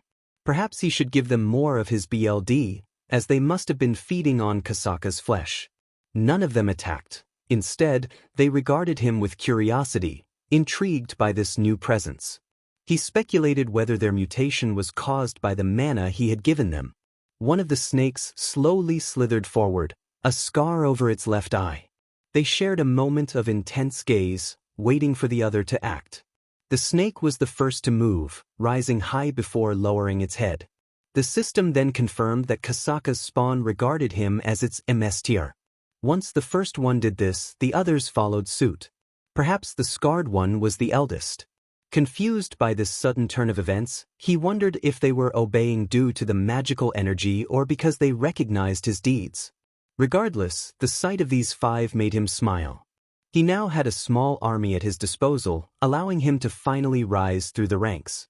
He received a notification congratulating him on obtaining 5 pets and granting him the beast domain skill. Izuku found this power increasingly intriguing. He decided to name each of them and thought about introducing them to his friends. He briefly considered checking for their characteristics but dismissed the idea as inappropriate. He pondered how to summon them into battle and whether he needed to break the runestone. Perhaps the system would provide further explanation. Pausing in thought, he waited for a convenient explanation from the system. Moments passed, and the only sound was the hissing of the serpents. After a while, he decided there was only one way to find out. He glanced at the snakes and asked which one wanted to eat some tasty meat. Their hissing and the gleam in their eyes indicated their desires. They didn't need to speak to convey what they wanted. A grin spread across his face as he felt excitement at what he had built. Now he just needed to read the skill. He checked his status. Name: Izuku Midoriya. Class: Beast Tamer. HP: 500. MP: 800. Level: 56. Title: Not applicable. Strength: 80. Agility: 50. Intelligence: 40. Sense: 21. Vitality: 25. AP. His active skills included Lycanthropy, Spear Hand, Telekinesis, and Beast Domain Expansion, while his passive skills were 𝐾𝐿's Blessing and Lycanthropy Stain. He observed the blue portal before him, a C-rank gate just like the last one, which had manifested a day ago. 𝐼𝐮𝐳 had purchased the rights for it from the commission, with Dong-suk using the funds provided by her. A private collection team had been hired through Dong-suk, although 𝐼𝐮𝐳 had suggested them. The collection team consisted of 12 men, all in their 30s to 40s, each with at least a year of experience. They would be responsible for collecting the deceased body parts while handling combat. This was the first step in his 𝐒𝐮𝐷 plan, as Izuku knew a hero agency had 3 divisions: combat, collector, and mining. The combat division included sidekicks and leading heroes tasked with combating and defeating monsters inside every dungeon to prevent dungeon breaks. Each strike force must consist of at least 10 people, as mandated by laws to minimize casualties.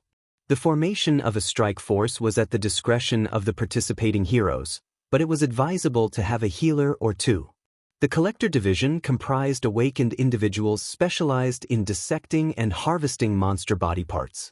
Almost everything in the dungeon could be sold for profit, including organs and shells. The last part disturbed Izuku, but he understood the necessity, as research was being conducted by several countries to create supplements that could enhance the magical or physical resistance of heroes. The mining division was responsible for extracting mana crystals from the dungeon. Most freelance heroes and low-ranked agencies often overlooked hiring them due to the low value of mana crystals compared to essence stones or monster body parts. Izuku recalled working with his old team to collect mana crystals. It had been enjoyable while it lasted. Every member, regardless of their division and specialties, had to be awakened to enter the gate. There were many more rules, but they were irrelevant to him at the moment. He recalled 𝐼𝐼𝐬's words about buying the gate at the first opportunity, expressing confidence in their ability to clear it. 𝐼𝐼𝐬, wearing a different set of armor, responded with a muffled acknowledgement. Unlike the last occasion, this one embraced a more fantastical design of knightly attire. The armor was a deep obsidian black, featuring notably large shoulder guards, clearly prioritizing defense. Today, she had chosen to wield a poleaxe paired with a matching shield. It was rather amusing, to say the least. 𝐼𝐼𝐬 inquired about their formation, wondering if they would split into pairs. 𝐼𝐮𝐬 clarified that they would move as a single unit, with the collector team following closely behind to gather any fallen monsters. 𝐼𝐼𝐬 corrected him, pointing out that carcasses was the more appropriate term, as corpses referred specifically to humans. 𝐼𝐮𝐬 responded playfully, emphasizing their intention to learn from past mistakes and expressing that they were unaware of 𝐶𝐻 and the other's true nature. Izuku noted that 𝐼𝐮𝐬's smile seemed somewhat forced. 𝐼𝐼𝐬 confidently remarked on the significance of background research, asserting that one could never know what someone had been involved in. 𝐼𝐮𝐬 agreed, acknowledging the importance of that insight. As they discussed their mission, Izuku interrupted to mention that they could not raid the gate due to its ranking. The commission had insisted on including some of their own members for assistance. The sound of a van halting drew their attention, and they turned to see it parked at the park's entrance. 4 men emerged. One was dressed in a 3-piece suit typical of a commission agent, while the others wore orange jumpsuits, the attire of criminals. Izuku recognized the electric collars around their necks, having seen them in news reports about awakened criminals who had used their powers for wrongdoing. It was evident they were needed due to a lack of manpower. He also recognized their overseer, a purple-haired individual who appeared mildly annoyed. One of the criminals, a blonde with a predatory grin, remarked on the surprise of working with newcomers.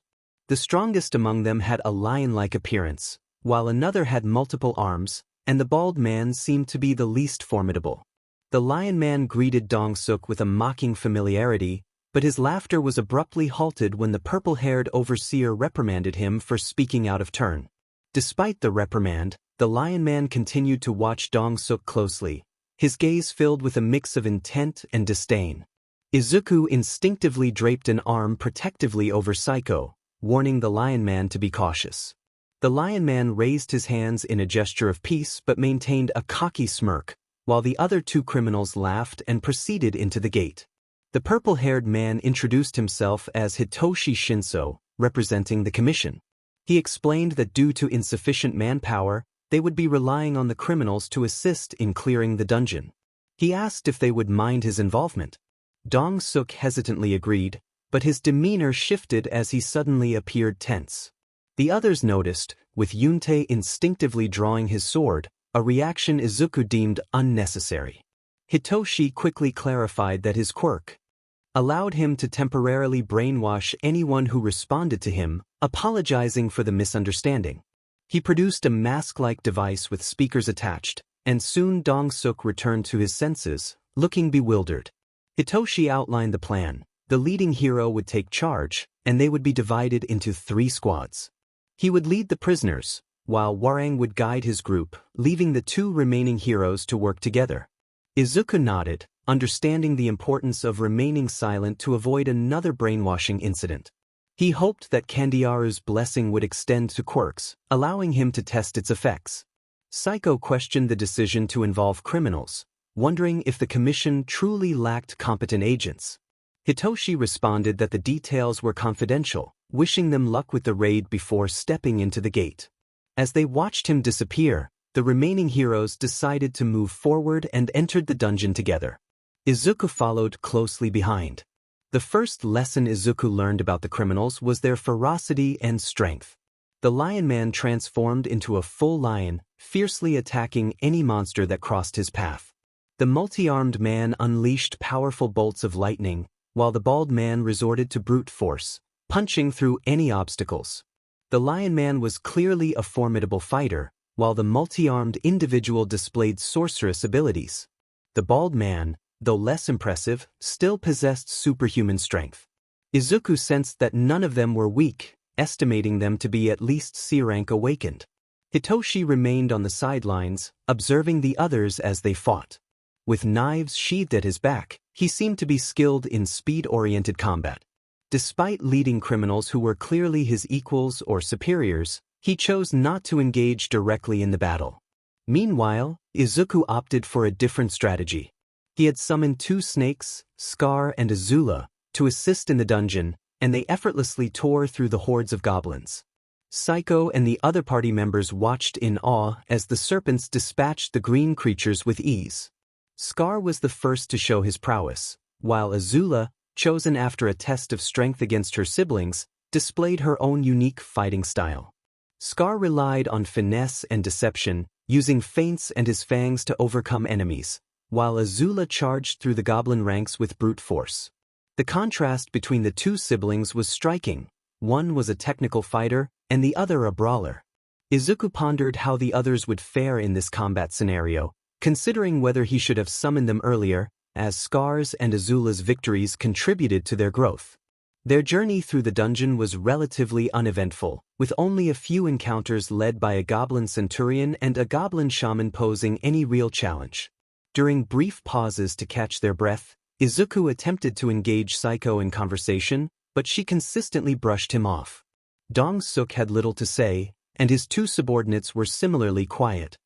He sensed that she was preoccupied with something, occasionally casting him odd glances before murmuring to herself. He doubted that trivial matters were on her mind. Her behavior had changed after the BLD test he conducted for her, and a week had passed without her revealing the reason.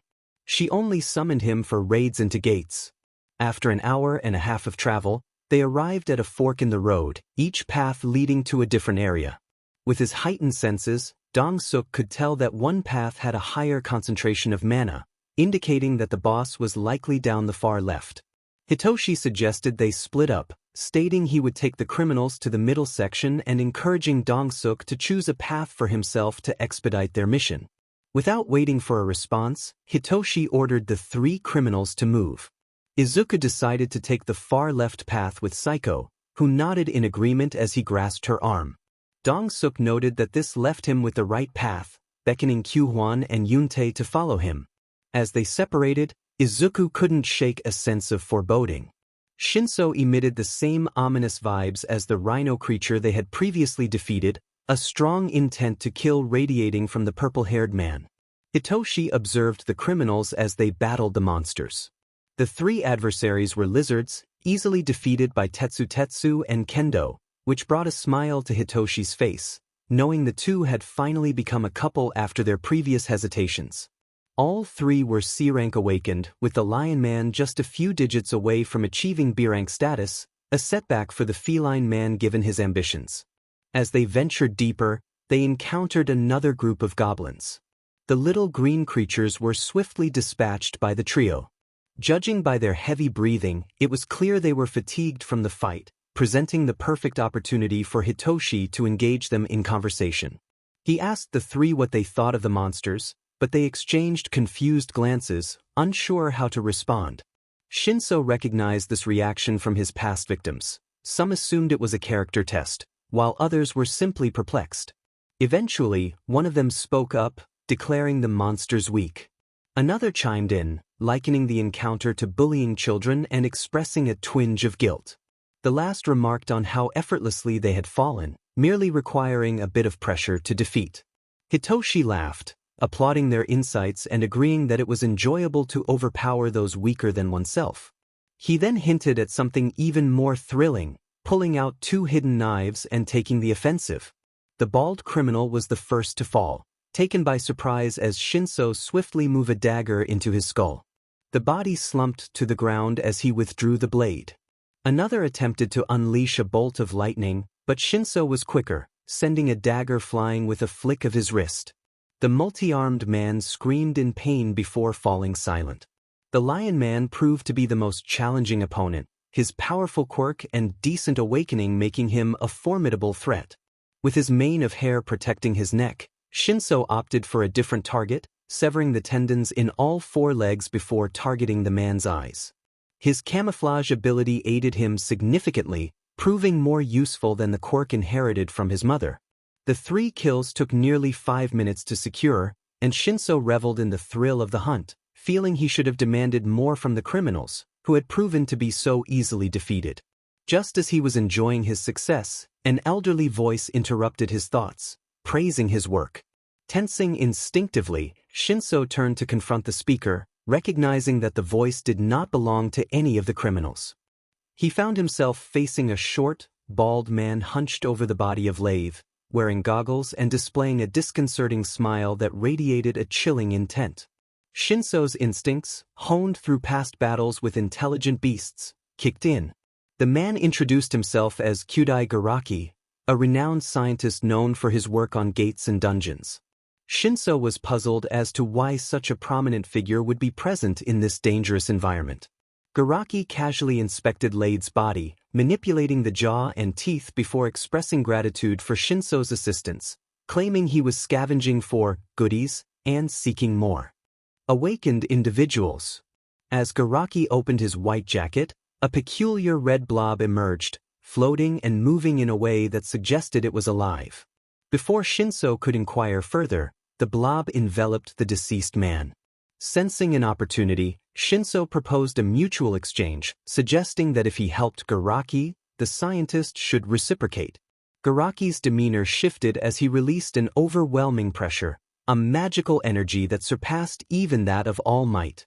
The intensity faded as the scientist laughed, adjusting his goggles and nodding before muttering something in an unfamiliar language. In an instant, he was before Shinso, palms pressed against his abdomen. 𝐒𝐻𝐬 acknowledged Shinso's request, offering a minor enhancement. A surge of energy coursed through Shinso's body, eliciting a scream of pain as the scientist placed something wriggling into his mouth, sealing it shut with a wave of his hand. Stumbling backward, Shinso clutched his stomach, groaning as the entity inside him began to transform him in ways he could not yet comprehend. The last thing Shinso saw was a man speaking in a strange language. His mind weakened with each passing second as he noticed vague shapes of people approaching. He attempted to warn them, but no sound emerged from his lips. To Dong-suk, self-preservation was paramount. He had harnessed his brother's strength upon awakening as an S rank. Gathering like-minded individuals, he trained relentlessly and absorbed knowledge applicable to the dungeons and the fantasy world they inhabited. Hwang Dong-suk had always aimed to ensure the survival of the most important person in his life, himself. When he saw the convulsing government agent on the ground and the sinister old man exuding pure malevolence, he acted as any rational person would. Most heroes might have started with self-righteous questions, while the more experienced would have attacked the stranger outright. After all, they were inside a dungeon where human laws held no sway.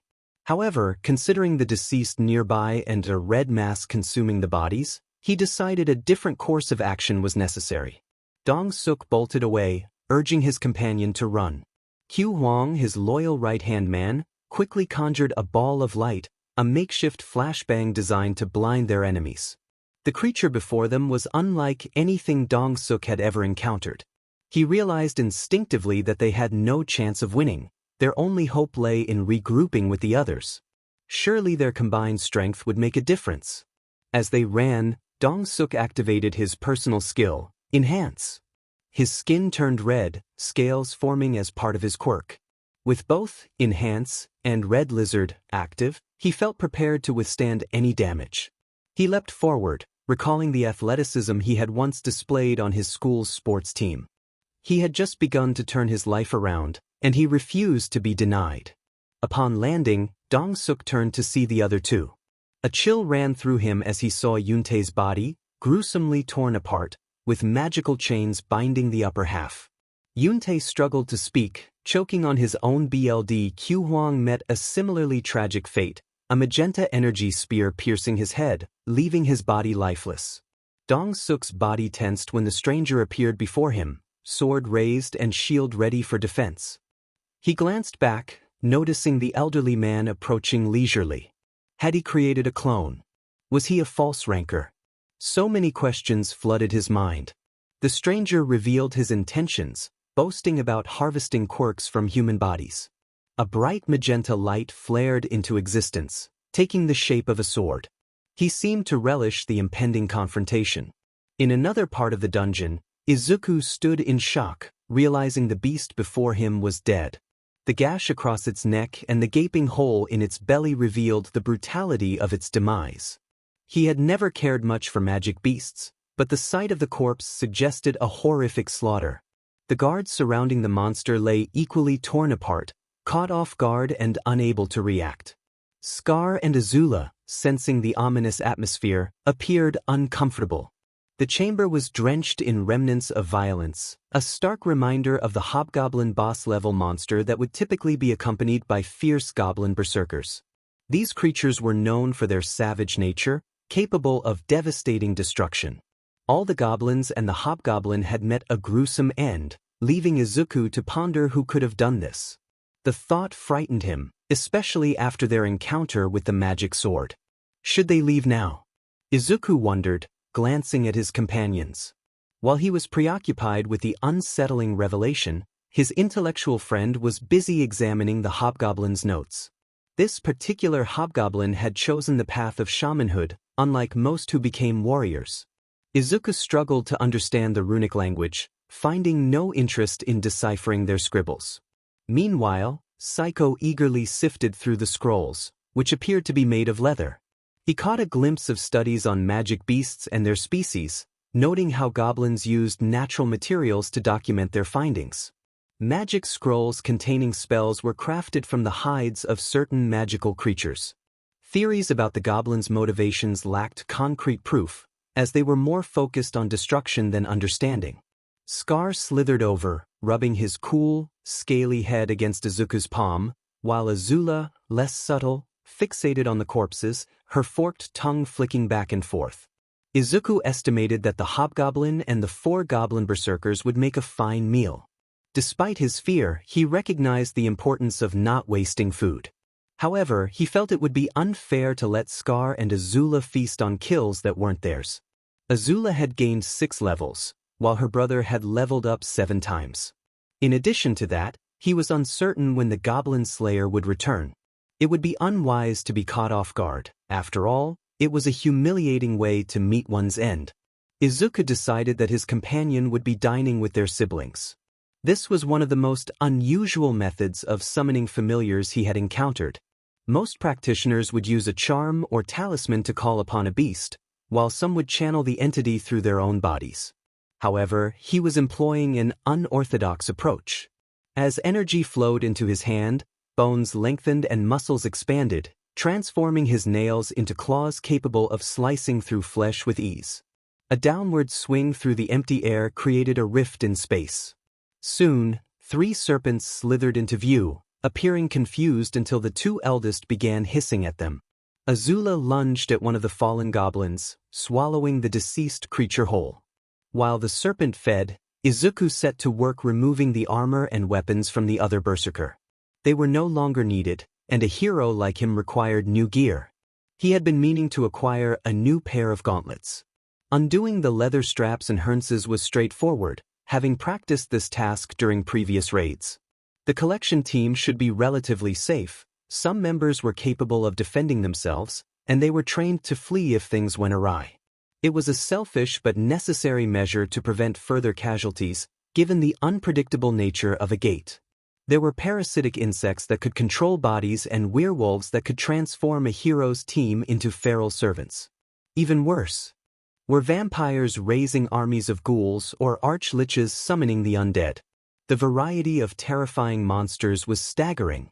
It wasn't just the A rank and S rank aberrations that posed a threat, even lower-ranked creatures could be dangerous. The sheer horror of how monsters surpassed humans in various ways was astonishing. Ice elves were a terror in their own right, as their ice lords could unleash citywide blizzards, claiming countless lives. He recalled reading an article about a Russian hero who had caused significant damage to the countryside due to a mishap. It took Christopher Reed, of all heroes, to thaw the ice. Even normal mages, including S ranks, struggled to melt it. With each piece of gear removed, one of the snakes would begin to feed. 𝐒𝐮𝐬, one of the 3 𝐿icanthrops, purred as he consumed the goblin. Izuku found it oddly endearing, perhaps due to the way the monster's tail wagged like a dog or the fact that he could rub its chin without fear of being bitten. He was not complaining. Fangs, the 4th serpent, took her time devouring the creature. The corpse in her mouth had a sickly green hue, making it appear even more grotesque. Fang was the most devoted, using her venom in a manner reminiscent of arachnid-type monsters, liquefying the insides and savoring the melted innards like a delicious broth. The youngest, whom he had named 𝗏, crushed the bones of the deceased goblin, constricting it before swallowing it down after flattening the corpse. Izuku felt that naming it 𝗏 gave the creature a sense of awareness regarding its perceived weakness. The last he saw of 𝗏, the monster was busy biting itself. He recalled that venomous snakes often did this when stressed. However, he had a feeling the snake would grow stronger with time, especially as its muscles appeared more robust and its scales shone with wear. Suddenly, Psycho's words startled him. Her eyes were frantic and fear was evident on her face, sweat beading on her brow. She expressed her concern about the goblins, revealing that they had not been killed but had instead taken their own lives as part of a spell. She pointed out the untouched gate leading to the boss's chamber and the lack of any signs of a struggle. Psycho pulled out a scroll, indicating that it contained crucial information. Although Izuku struggled with runes, he noted the drawings and realized the urgency of the situation. They needed to leave. As they prepared to exit, the serpents sensed their MSDR's intent and ceased their feeding to follow. Their progress was halted when the collection team emerged. The serpents rose, hissing in anticipation of an attack. Izuku was puzzled as the team appeared human. One member, an elderly man named Yamashita Kazuo, lunged forward with a transformed hand.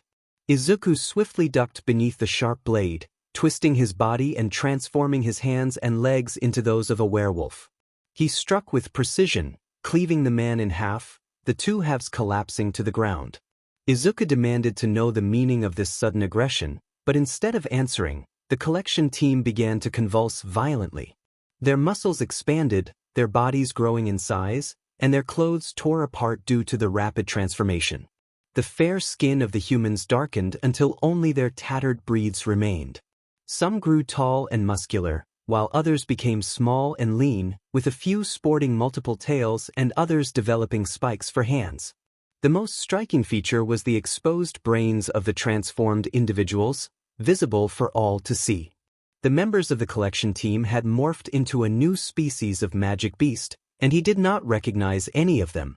Orcs did not have exposed brains, trolls did not possess beak-like mouths, and ogres were far larger. He realized they were labeled as flawed nomu, each designated with a different number. The name was fitting as it meant brainless in his native tongue, raising questions about their origins. Perhaps they were an entirely new species of magic beast. The rest were also nomu, each with a unique number, and all of them were colored white. The monsters sprang into action, and Izuku, alongside Psycho, prepared to respond in kind. One of the lean nomu, resembling a panther, crawled on all fours, each leg ending in powerful paws. The creature had a grotesquely deformed head, complete with a pair of curved horns that shot out like bullets. Its rubbery neck allowed for such a terrifying appearance. Fong leapt forward, his namesake weapon ready, and plunged it deep into the creature's neck. It let out a piercing scream and, with an incredible show of strength, shook Fong violently. The impact reverberated throughout the chamber. The young hero understood that they needed to finish this quickly to avoid another collapse. The snakes and Psycho soon engaged with their enemies. The snakes became entangled with their respective foes, their azure blue scales wrapping around the monsters in a bone-crushing embrace. Scar and Azula faced little difficulty in their battles, while Fong and Azure focused on evading the beast's attacks. In a surprising turn of events, Runt managed to secure a hold on one of the hulking Nomu, demonstrating his unexpected strength. Psycho found herself facing 3 opponents simultaneously. Her heavy-duty armor allowed her to shrug off their attacks while retaliating fiercely. Her spear pierced through the enemies, and her shield bashed anyone attempting to sneak up on her. Izuku realized he needed to act quickly. The snakes could fend for themselves, but Psycho was at risk. Activating Spear Hand, he propelled himself toward the unsuspecting back of an enemy. The creature turned just in time for Izuku to phase through it, feeling the liquid-like essence within. Frustrated, he attempted to use telekinesis to pull the monster away, but it resisted. An idea sparked in his mind. Insane, yet potentially effective given the unique nature of his powers. He activated Lycanthropy, feeling the familiar transformation take hold, and inhaled deeply. Psycho had come to see Izuku in many lights, as a competent and determined individual, a believer in his cause, and a man striving for heights few would dare to reach. She recognized him as someone who intrigued her. Most would give up upon discovering their weaknesses, opting for alternative paths, but Izuku's stubbornness was unmatched. Despite having a meager 10 for mana, earning him the title of the weakest hero, he had grown immensely over the weeks, in strength, tactics, and mental resilience. While most would struggle to confront a monster, he fought with the skills of a seasoned warrior, employing human martial arts to subdue the beasts. Psycho had never witnessed an E-rank individual take a life without losing sleep over it. After he defeated the false rancor, she had nightmares of the creature and its allies seeking revenge, but Izuku remained unfazed, even inviting her to dine at a fine restaurant. His lycanthropy power, acquired from the runestone in that unnatural dungeon, was unique. No one had encountered a dungeon with such requirements in the last 20 years. They had all been straightforward. Enter the gate, eliminate all monsters, and leave after defeating the boss. Those who gained 𝐒𝐮𝐴𝐼𝐴𝐼𝐴-type powers from the runestone had never possessed the ability to infect others. With his permission, she had studied his BLD, and after injecting a rat with it, she was shocked to find it functioned like a virus. The unfortunate rat did not survive the experiment. Though she considered reporting her findings to the commissions, her scientific curiosity compelled her to explore further. She envisioned creating a supplement that could permanently enhance an awakened's body, yet she was uncertain how to proceed without causing catastrophic fallout. Her ambitions could inadvertently place a target on her friend's back.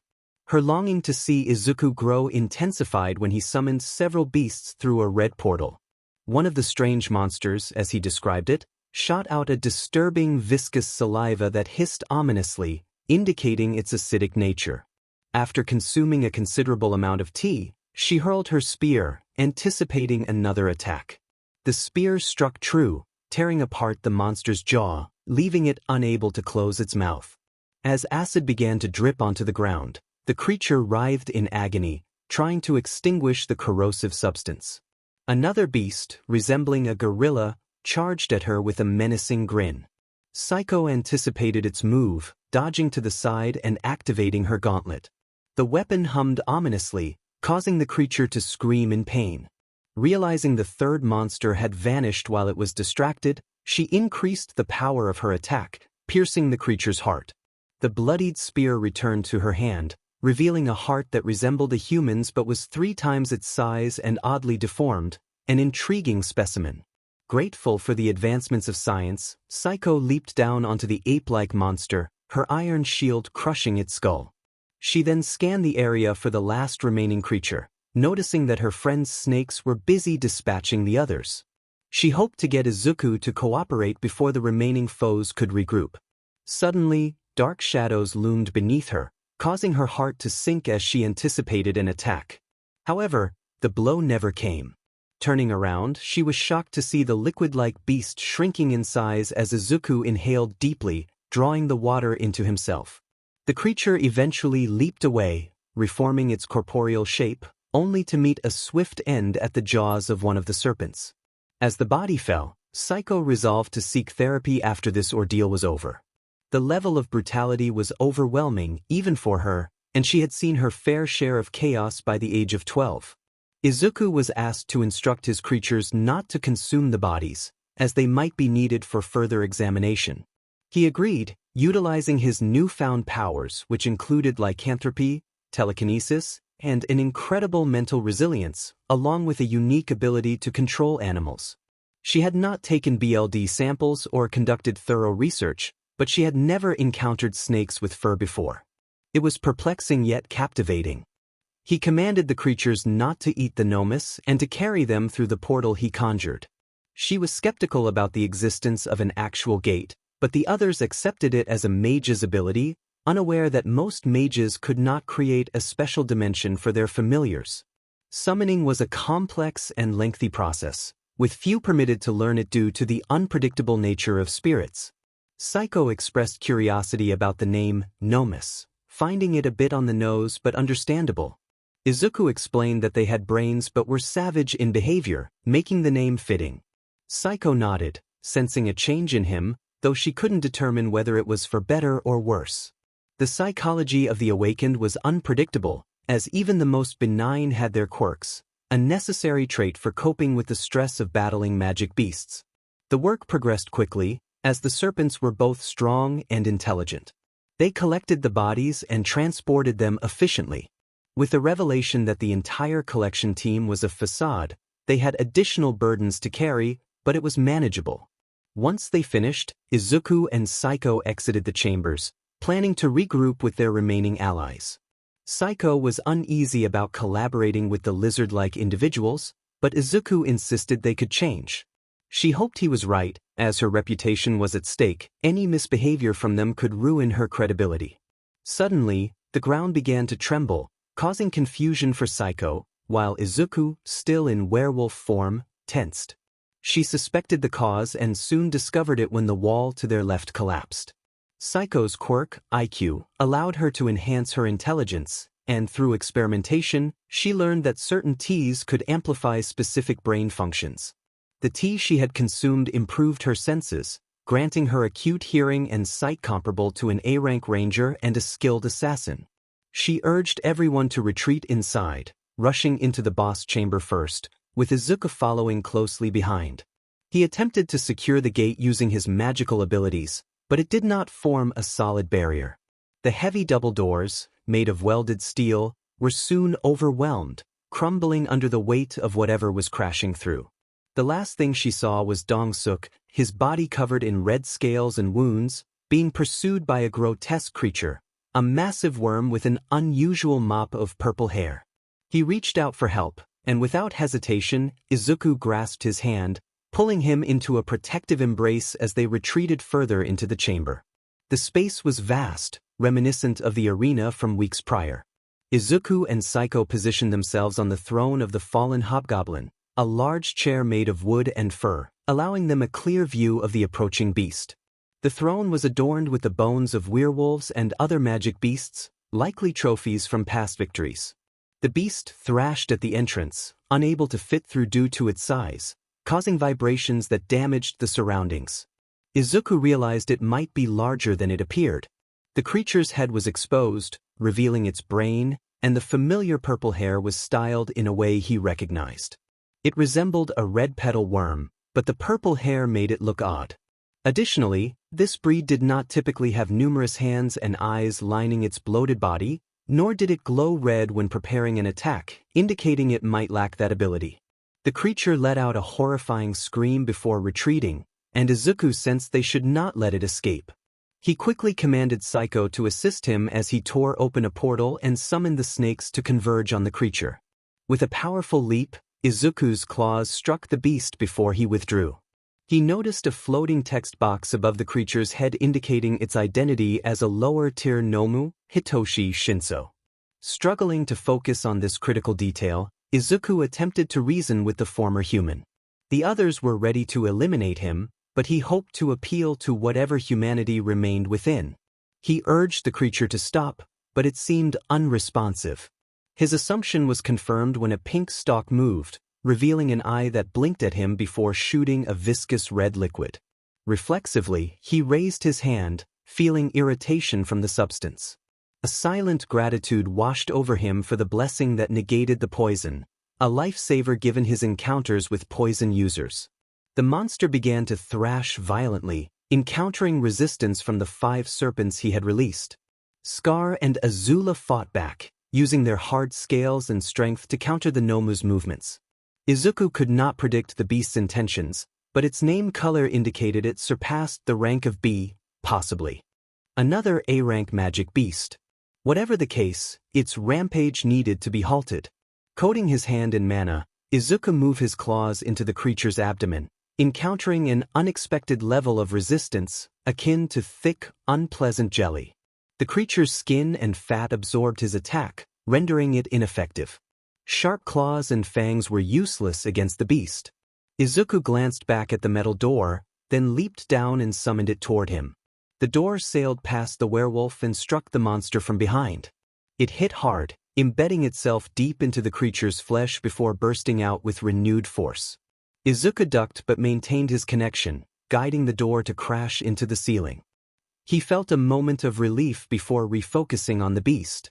Defeating it would require more than brute strength. Its skin and fat resembled the hero Fat Gum's quirk. Even his snakes struggled to penetrate the fatty layer, suffering damage in the process. Izuku commanded them to return, creating a portal for their retreat. They complied, moving quickly as pebbles and small rocks scattered around due to the creature's rampage. As they disappeared into the portal, an idea sparked in his mind. He could enlist Psycho's help, but for now, the rocks would do. With a thought, he lifted the scattered rocks into the air and sent them flying toward the beast. A simple throw wouldn't suffice, so he applied the principles of physics, similar to how arrows are fletched and bullets are spun. At his silent command, the rocks flew faster than the eye could follow, spinning and making a faint sound as they soared. He aimed for various spots on the monster's body, unsure of its vital points. To his surprise, the rocks pierced through the creature's skin and fat, prompting him to command them to go even deeper. The beast roared in pain, thrashing about and slamming into the walls, causing more debris to fall. Izuku dodged the larger rocks, moving swiftly as the chaos unfolded. As more rocks fell, he continued to evade, but his mana was depleting. He needed to gather more rocks to throw. The CYCL continued, and with each passing moment, he created more openings in the creature's body. Although he hesitated to call it a battle, the beast was too busy howling in agony. Its cries resembled a mix of a cat's screech and a gorilla's chest thumping, an unsettling sound that grated on his sensitive hearing. Drawing truth, Kasaka's venom fong, he utilized the venom-laced dagger effectively. The blade spun like a saw, more so than any weapon he had wielded before, and it found its way into the beast's wounds, eliciting more cries of pain. Notifications flashed in his mind, indicating he had successfully inflicted bleed and paralysis on the enemy. The blade's unique effects weakened the creature with each passing second. Although he wished he could utilize the third effect, the first 2 were sufficient. He felt a twinge of guilt for inflicting such harsh treatment on ☚ but it was necessary. As his mana dwindled to half, notifications of leveling up flooded his mind, a total of 6 times, granting him 30 points. Izuku grinned at the reward, contemplating how to allocate his newfound power. Suddenly, the world around him shifted. The ceiling above him twisted, and pain erupted in his back. Confused, he turned to see an old man before him, fitting the image of a mad scientist with goggles and wild eyes. Initially, he thought it was the German hero Dr. Robotnik, but soon realized it was Japan's renowned philanthropist and doctor, the head of many medical institutions. He recognized the man as the jovial grandfather of his childhood friend, Tsubaki. Izuku wondered what the old man was doing in a dungeon, but before he could ask, several spears of light formed above them. They descended in a volley, threatening to strike. A dagger flew in, slicing through the mana spears, narrowly missing the old man. The reason it stopped was that the stranger, wearing Garaki-san's face, held it by the knife point. The old man laughed, acknowledging Izuku as an interesting one, and offered his hand. To Izuku's surprise, the seemingly frail man pulled him up effortlessly, displaying an unexpected strength. Izuku entertained the thought that he had become an awakened, a rare occurrence, especially for someone in their 80s. However, this raised questions about the system's notifications. Garaki laughed, expressing surprise at finding Izuku there. He mentioned being hurt that Izuku had killed off his work but would take the earlier man as compensation, calling him feisty. Confused by the man's words, Izuku asked for clarification. 𝐾𝐮𝐬 paused, observing Izuku as if he had mistaken him for someone else. A flick of his wrist sent Izuku flying back several feet, his clawed feet digging into the ground as he regained his footing. He recognized the sensation as a form of telekinetic attack, dismissing the idea of 𝐾𝐮𝐬 being an awakened. Perhaps this was a magic beast that had taken his form. 𝐾𝐮𝐬's look of confusion suggested he was trying to process something. He muttered to himself, realizing that Izuku was not who he thought he was. The white wolf was strong but not as formidable as others he had encountered. The realization struck him, and he began to piece together the truth. 𝐾𝐮𝐬's sentence was interrupted when he had to duck beneath a flying blue dagger. He cursed as some of the liquid splashed into his eyes, but it was futile. The stinging sensation had no effect on him as he merely huffed and wiped his eyes clean. The dagger returned to Izuku's command, aiming to strike the creature's back. Just moments before it could make contact, the dagger halted in midair. The blade vibrated before shattering into countless pieces. 𝐾𝐮𝐬 remarked that Izuku should rely on his claws and fangs, suggesting that telekinesis was not his strength and should be left to the 𝐼𝐼𝐷. A purplish portal opened behind him, and Izuku rushed forward, determined to strike down the foe. However, he was too late. 𝐾𝐮𝐬 floated into the portal, his feet hovering above the ground. He even had the audacity to wave playfully before disappearing, leaving Izuku in dismay. Breathing heavily, Izuku recalled 𝐾𝐮𝐬's words. Fear gripped his heart as a chilling realization struck him. It made sense, given the context and who had been left behind. He dashed back to the boss chamber, his heart sinking as his worst fears were confirmed. The man had been there moments ago, and in that time, Dong-suk had been kidnapped, leaving his friend in ruins. The damage was severe. Psycho was propped on the throne, a clear mockery, and she bore deep scars. Izuku rushed over and accessed the item shop, pouring in his in-game currency for the most expensive health potions. He quickly retrieved one and poured it for her, following the item description that indicated it should be consumed like a high-quality potion. The challenge was not the potion but the unconscious woman. She mumbled incoherently, clearly delirious, and the only sign of life was her single eye, the other one marred beyond recognition. With utmost care, he propped her up into a better position. Her ribcage was shattered, the broken shards clearly puncturing her lungs. Her armor was destroyed, resembling the aftermath of a brutal battle rather than a mere encounter with an old man, exposing the black undersuit beneath. He opened the potion cap and placed it against her lips, allowing the red liquid to flow into her mouth while controlling the pace to prevent her from choking. Gradually, color returned to her pale and marred face. Her bones and muscles began to reattach, but he feared it would not be enough. There had been significant BLD loss, and neither healing spells nor potions could remedy that.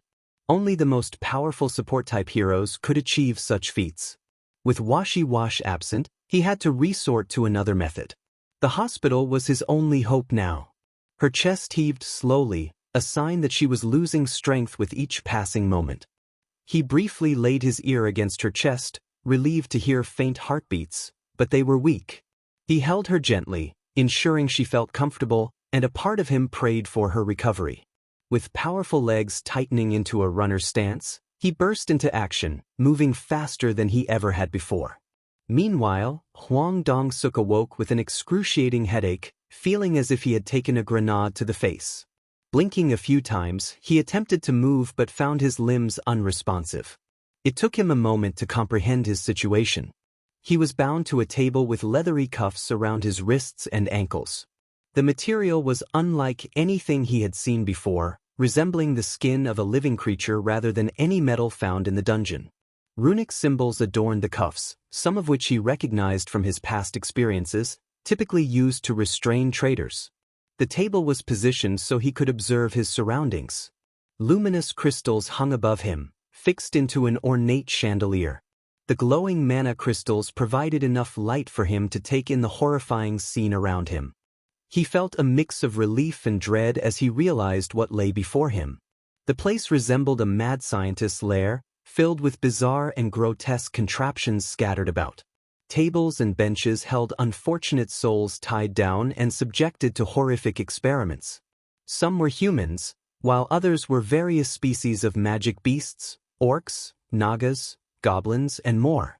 Their skin had been peeled back, exposing muscles and bones, with sharp needles pinning the scalped skin in place. To make matters worse, they were clearly alive, as indicated by their bread breathing.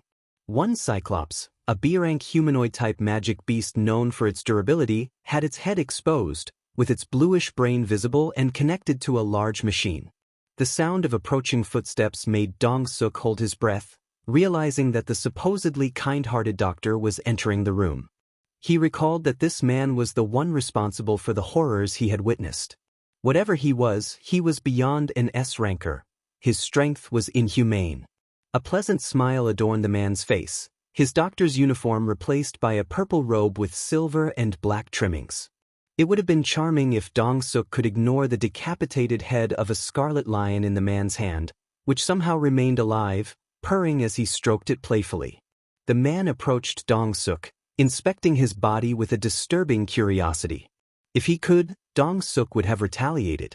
The man introduced himself and expressed a longing to learn more about Dong-suk, emphasizing his love for life and his quest to understand it.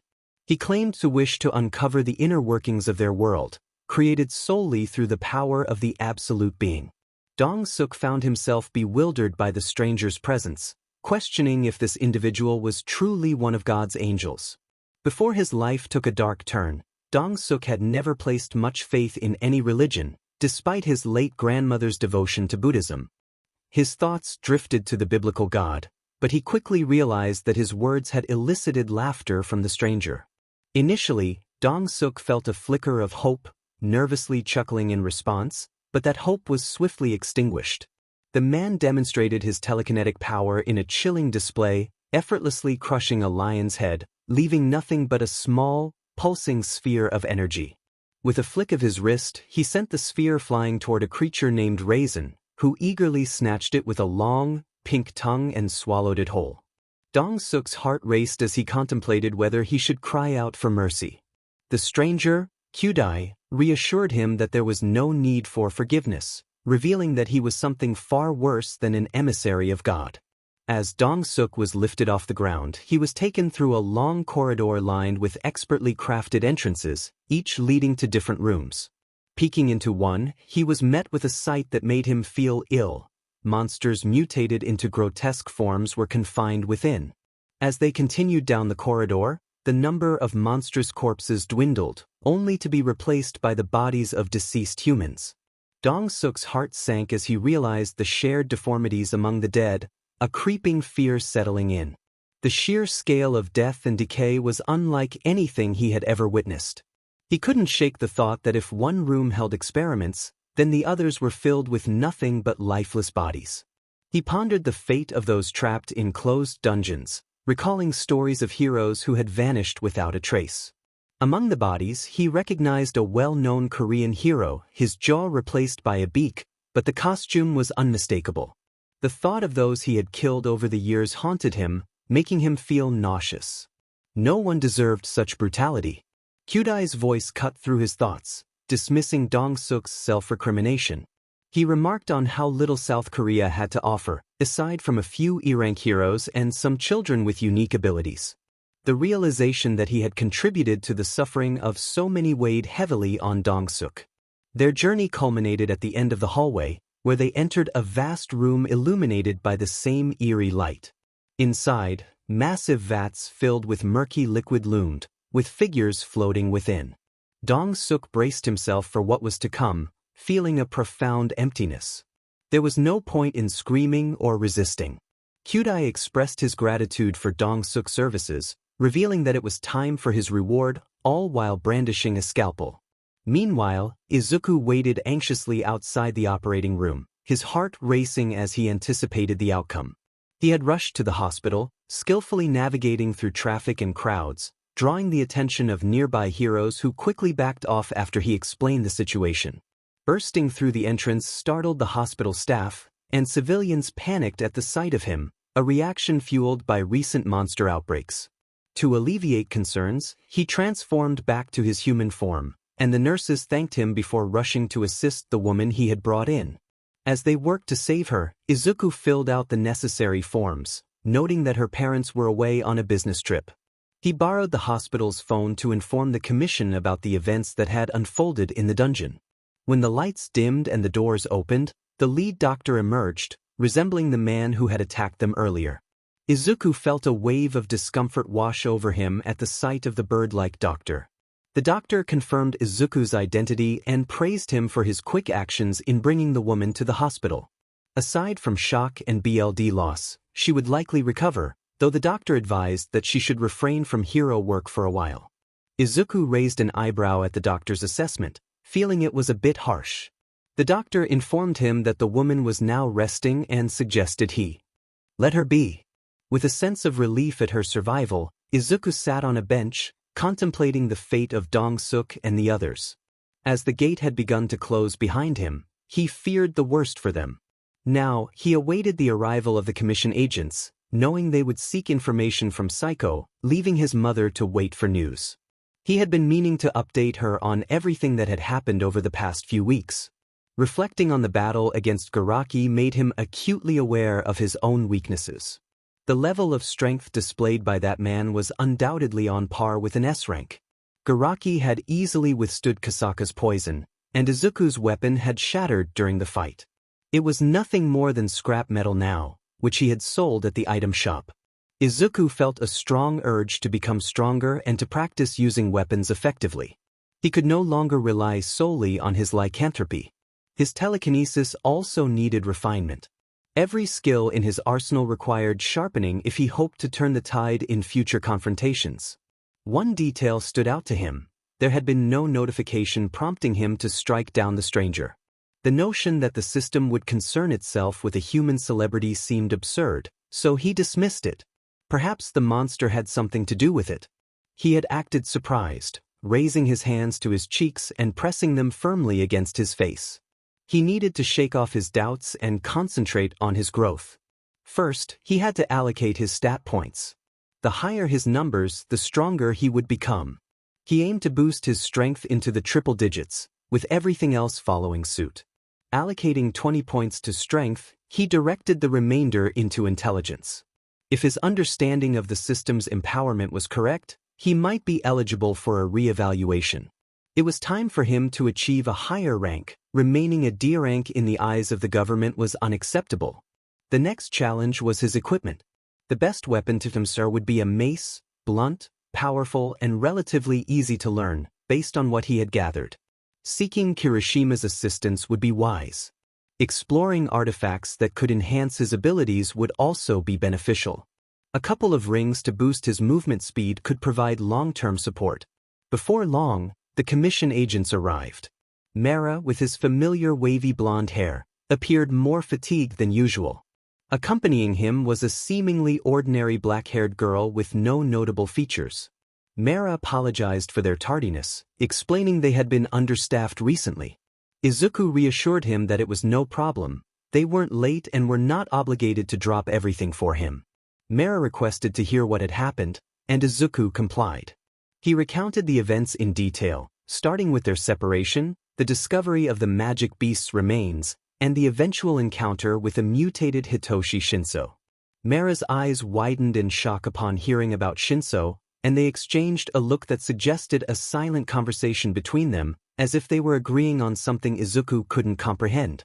The unassuming girl quickly clasped her hands together, and to Izuku's surprise, a translucent purple sphere materialized between her palms. Before he could react, it expanded in an instant. He waited for something to occur, but nothing happened. 𝗟𝐸 then explained that his young assistant possessed a unique ability to create a magical barrier that could isolate certain elements. Any words spoken within would remain unheard by outsiders. Izuku pondered the purpose of this but recognized its practicality. 𝗟𝐸 earnestly requested that Izuku keep what he had witnessed confidential. The man's tone conveyed both exhaustion and urgency. Although Izuku was curious about the details, he sensed that 𝗟𝐸 would not divulge more. He agreed to keep the secret, and 𝗟𝐸 expressed his gratitude. After a few more questions, 𝗟𝐸 and the girl departed, dispelling the barrier before leaving. Satisfied with the conclusion of their discussion, Izuku decided to visit his mother's room.